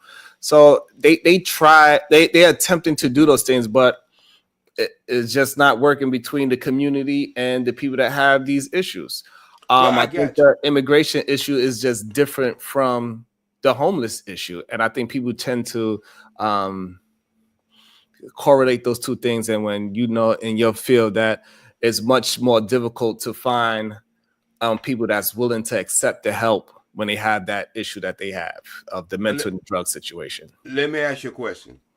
How much do it cost to have a baby in America right now?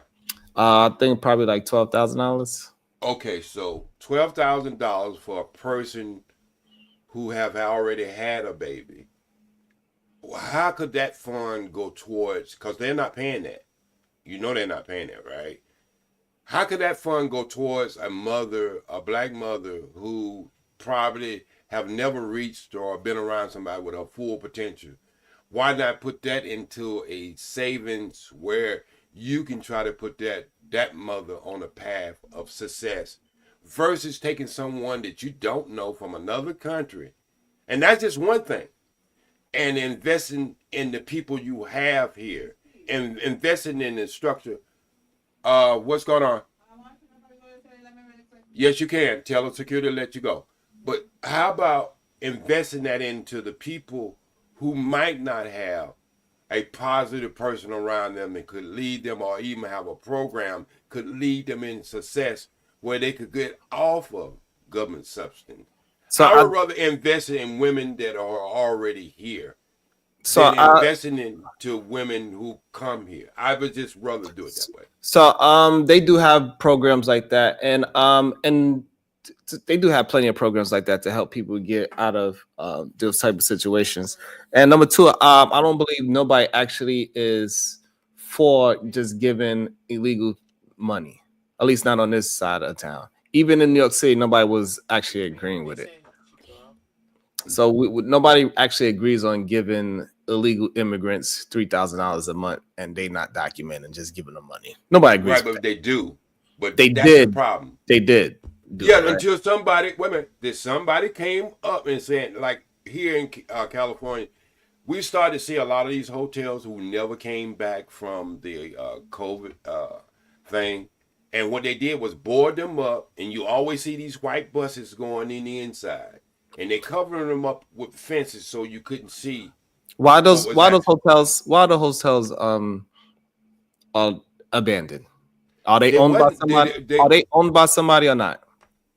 No, they're owned by somebody. They wasn't abandoned. Okay, so now this is the problem that we gotta have, right? So, and we're not directing it to the right people. Have these big apartment style hotel buildings because it is a place where you could put losses at.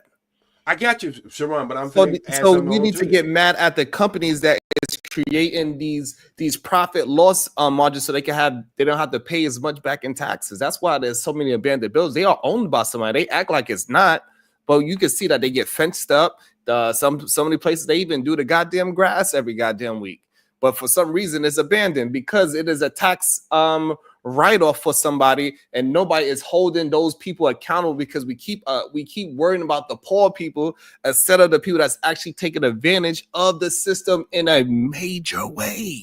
But Sharon, you misunderstood what I was saying. I'm talking to the greater. No, they fenced these places up so we wouldn't be able to see what they was doing. So what I'm saying is these hotels, no, I'm telling you about exactly what happened here. You can shake your head, all right. Well, go ahead and get you a snack and come back, okay? Diva, you there? Supreme Diva? Damn, everybody took a break. Happy, you there? Yeah. I'm here. I'm like, what is this, a Democrat break or something? What the hell's going on?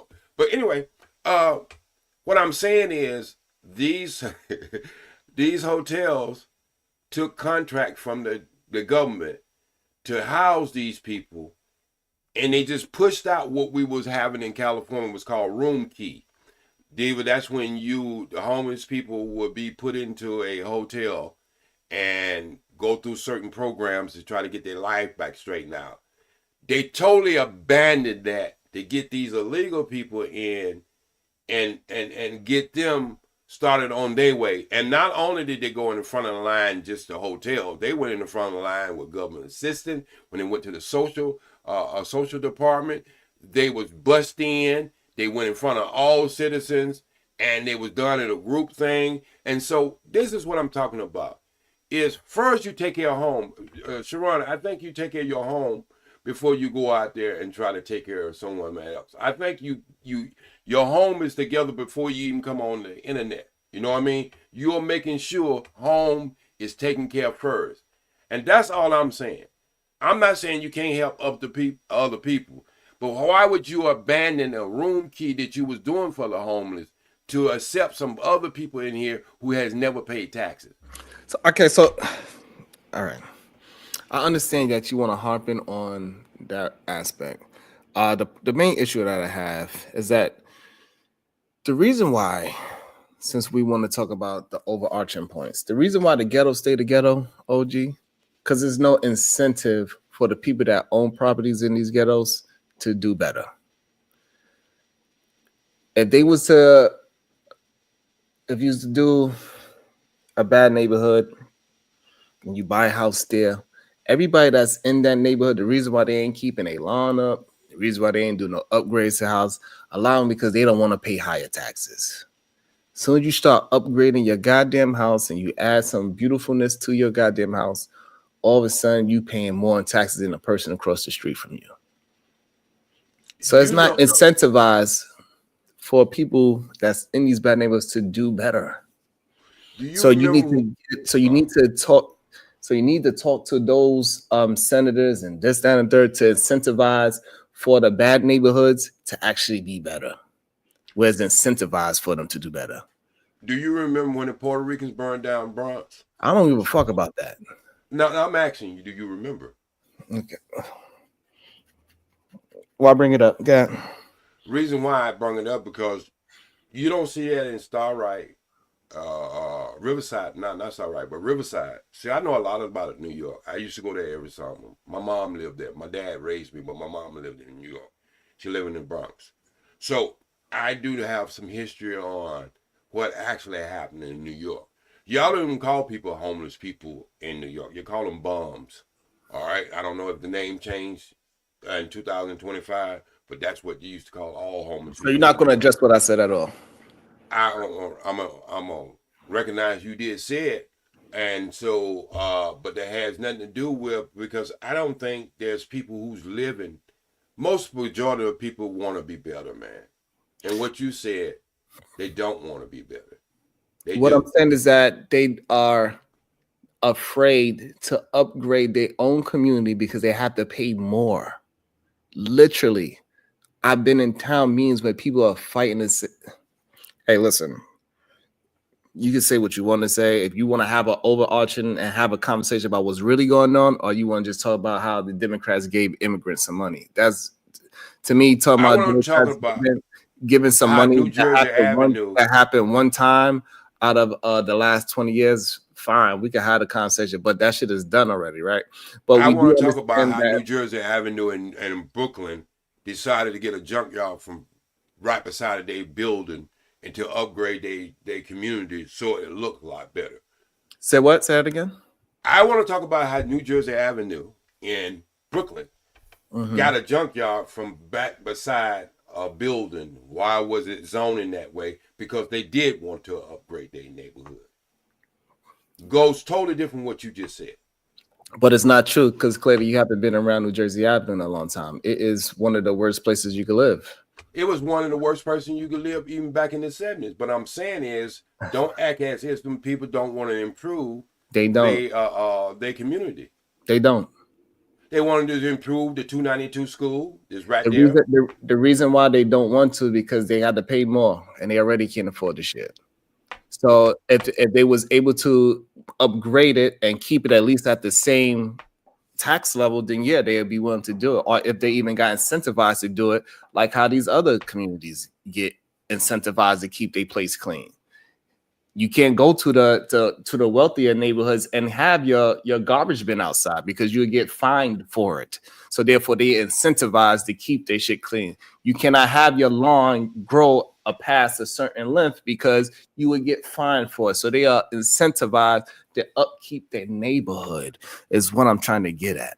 I understand. And these other poor neighborhoods, they are not incentivized to keep their neighborhood together in whole. And this is why is majority of people that are not from the neighborhood live in those places. That's why in the bad neighborhoods is buildings where it's multiple people in one place instead of single households, right? Because the people that actually own the land don't live there. So therefore, those people that own the buildings, they're not incentivized to keep the neighborhood moving up. I got that, Sharon, and I'm acknowledged that you said that. But what is your congressman and your legislator in your city who could do exactly what you said? Like, we have rent control out here. So what happened is, for the rent control, that keeps a certain level of your rent not going up. That's number one. Number two, you are given tax breaks and stuff like that to keep your property up to a certain standard.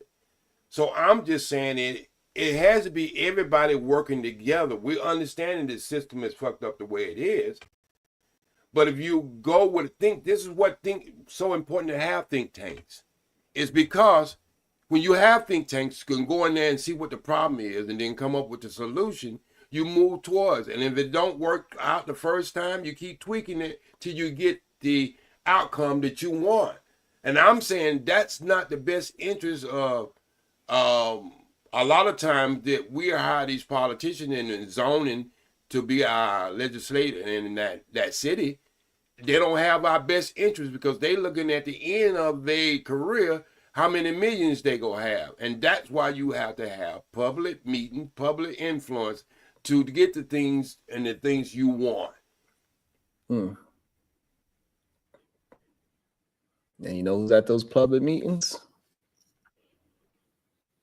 Even in the black neighborhoods, majority of them ain't us. When we go to the school board meetings, majority of them ain't us. Majority of them not even in my age bracket. Because majority of those meetings is done at a time when most people are at work in the first place. So there's a lot of things that needs to be done and spoke about, but it gets difficult sometimes. When you say we have to put in the work, brother? Because too many times, like how you seen the man just came here not too long ago, thinking that this is not entertaining enough. Yeah. We only can get entertained by foolishness, even though yesterday we had a great conversation yesterday about reparations and black folks in the state of black people. And Yes, today sir. we're having a nice, good conversation as well. And hopefully some people just thinking and building. But the problem is when we attempt to kick people out like that, people want to fight that. When we're telling them that this person is doing some idiotic thing, they're like, oh, but you can't say everything. No, we need to call it out quick, fast, and hurry, get it done, and now we're moving forward. Ain't no time to be saving nobody. And we tend to try to save people, and this is why it sounds like black men are trying to save Elon and Donald Trump's image instead of saving their own image. And that's it for me. I think that, look, this is the way I think, Sharon, and I shouldn't be saying this over the internet. When you got two enemies fighting against each other, you just sit back and come up with your own strategy and stay out of white people business right about now. Because it's not really, they're not turning the screw on us. And when you got two enemies fighting, you let them fight to each other till one get weak, and then you move in with your think tank, and you move in with your solutions, and you move in into things. I think this is our major problem is, it's a lot of times things don't affect us. We get too involved, and I'm going to say it like Henry Clark. The only friend you have is who you looking at in the mirror, and the reflection of what that is in the mirror. When two people are fighting, just sit back and let them fight. Because believe it or not, I'm with you saying that the Republicans are no friend of ours. I'm with you with that. I don't get it twisted. Because I'm with you with that. But what I'm saying now, they're at a fight now. Let them fight them out. When we come up with our own solution, and by the time they get weak, we can slide on in. And that's the issue, is way too many men trying to fight to say that those people that are fighting, that which one is stronger than the other. See, we told you, like, fuck that. Let them, like you said, I agree. Let them fight. We need to be figuring out how we going to get these goddamn reparations. We need to figure out how we going to get our schools better. We need to be talking about that shit, not worrying about defending if Elon Musk is doing a good job or not. Fuck that. He's doing a horrible job. Let's move forward. Stop defending it. While we are like yesterday, we was having legit conversations about how black people should not get reparations. That's insane. We even had a black man come up here and said, we don't even know if slavery is real. That's insane. I don't give a fuck if we was to get it and everybody bought Cadillacs, pit bulls. We got our 40 acres and a pit bull and some goddamn Hennessy privileges. That's what we fucking got for it, then that's what it is. Whatever. It's still up to us to fucking drive that car and drink it if we wanted to. It ain't up to you to say, oh, what we got. I don't care what Tyrone do with his, as long as I get mine, or my cousin get his. What? Who cares what the person that? We should not be arguing who's gonna do right by it or not. Right. We should just get it. That's what we should be fighting for. And I'm with you 100% with that. And that's the first thing I agree with you. And I not acknowledge that you just said it. I agree along with you. This is why we need PhD, because we got a lot of crazy people in our race who think like that. They think they have overcome until I'm gonna tell you what happened. You let happen, Sharon. Until they get their wake-up card, and then they want to come out and get over the news channels and all these other places want us to look what they did to me. You're right. They do that, and see, this is what I'm saying. Sharon, we just have to separate ourselves from them people. They're not our friends neither. Exactly. They don't have our best interests, regardless of what they melanin in their skin color or whatever. We have to actually separate ourselves from them people. Because let me tell you what was going to happen. When it does happen, we get reparations. When it does happen, because it is going to happen, it's just when. When it does happen, I guarantee you they're going to be the first in line. They ain't giving up. They ain't going to give up none of that money to nobody else. And they ain't going to be saying this. Right? When we get all that shit, they ain't going to be saying this. No. They're going to be looking at every catalog on the fucking internet trying to figure out the shit they go buy. All those boring ass niggas that's talking about it, and we sparking conversations, and we're gonna keep on slowly chugging along about, because like you said, it might not happen tomorrow, but it will happen, whether it's our generation or the next, or even way after we dead, whatever generation gets it. That was part of my campaign. Regardless reparations. Regardless of when it happens, right? It doesn't matter. But you niggas that say it's boring, make sure you give your shit over to me, OG Happy and PJ. We will be glad to take that boring ass money. Most certainly. And do you know most people don't even know what the definition of reparation, Sharon? That's a good point too. They don't understand that definition. That's number one. And number two, they don't even understand how to be entertained by educational things. The only time they could be entertained if somebody's getting slapped. Well, if that's the case, then that new plumber Aaron that all this black man was fighting for, saying he's such a good man, he's on a new television show punching a goddamn T person in the face because he wanted to kiss him. So you go ahead and follow that black man that you want to fight for. You love men so much. Go ahead and watch him try to kiss a goddamn T man, and go ahead. Ain't nobody stopping you for the match. Go ahead. That's what you like to be involved with. Anytime we try to have a productive bill, all of a sudden, the real problem is that majority, this is why these conversations are so difficult to mine out, because majority of people are not versed enough to have these conversations. They can only talk about things that they are not good in. That's why relationship conversations is easy for most people to talk about, because it doesn't matter if you good, bad, or indifferent in relationship, you can still talk about it. Most certainly. But these kind of conversations, when it's about information that you experienced or that you've seen, or things that is actively problem solving in real time, those conversations are very difficult for them because they scared to say what they felt at. They even scared to say they never been to a meeting. They don't even know when is they town hall meetings. They ain't even know that your school got to have a meeting about the budget for your neighborhood school. They don't even know that as a real thing, that they actually ask the people. Before you could put a halfway house in your goddamn neighborhood, they ask the people. Before they go have a homeless shelter in your neighborhood, they got to ask you. But you first, and number two, you also got to own some property too to even feel like you are a part of the community in the first place, right? Because you're not even, because the people that own property, they send you that mail. They want your vote. They actually prioritize you. When you own property, they say, hey, look, we got a new election coming up for the town's mayor or the town's comptroller, the town's, all these different things. Most people don't even know, for you to get fucking weed in your goddamn neighborhood, you had to vote for it. Most people don't even go, they don't even know what a goddamn presidential campaign look like. They never even got a goddamn phone call. Oh, the Republican Party is moving forward. What would you like to be? They actually pay for you to become a Republican or a Democrat or whatever it is. Whatever, they try to entice you over to their side. Come to our goddamn Democratic meeting. Let me make you a part of the DNC. They entice you. Shit don't happen by accident. And most of these people live in counties. Like, it's not like how it is in New York City where we got one mayor. Most of the people live in counties where each district got their own mayor. New Jersey probably got like 100,000 mayors. You know what I'm saying? Like that's how majority of the places not like how New York City is, where it's one mayor. That's why they call it a Big Apple. But anyway, Sharon. Should be crazy to me, and it should be pissing me off sometimes, OG. I ain't gonna lie to you. I know. If people don't understand me, I want you to understand this.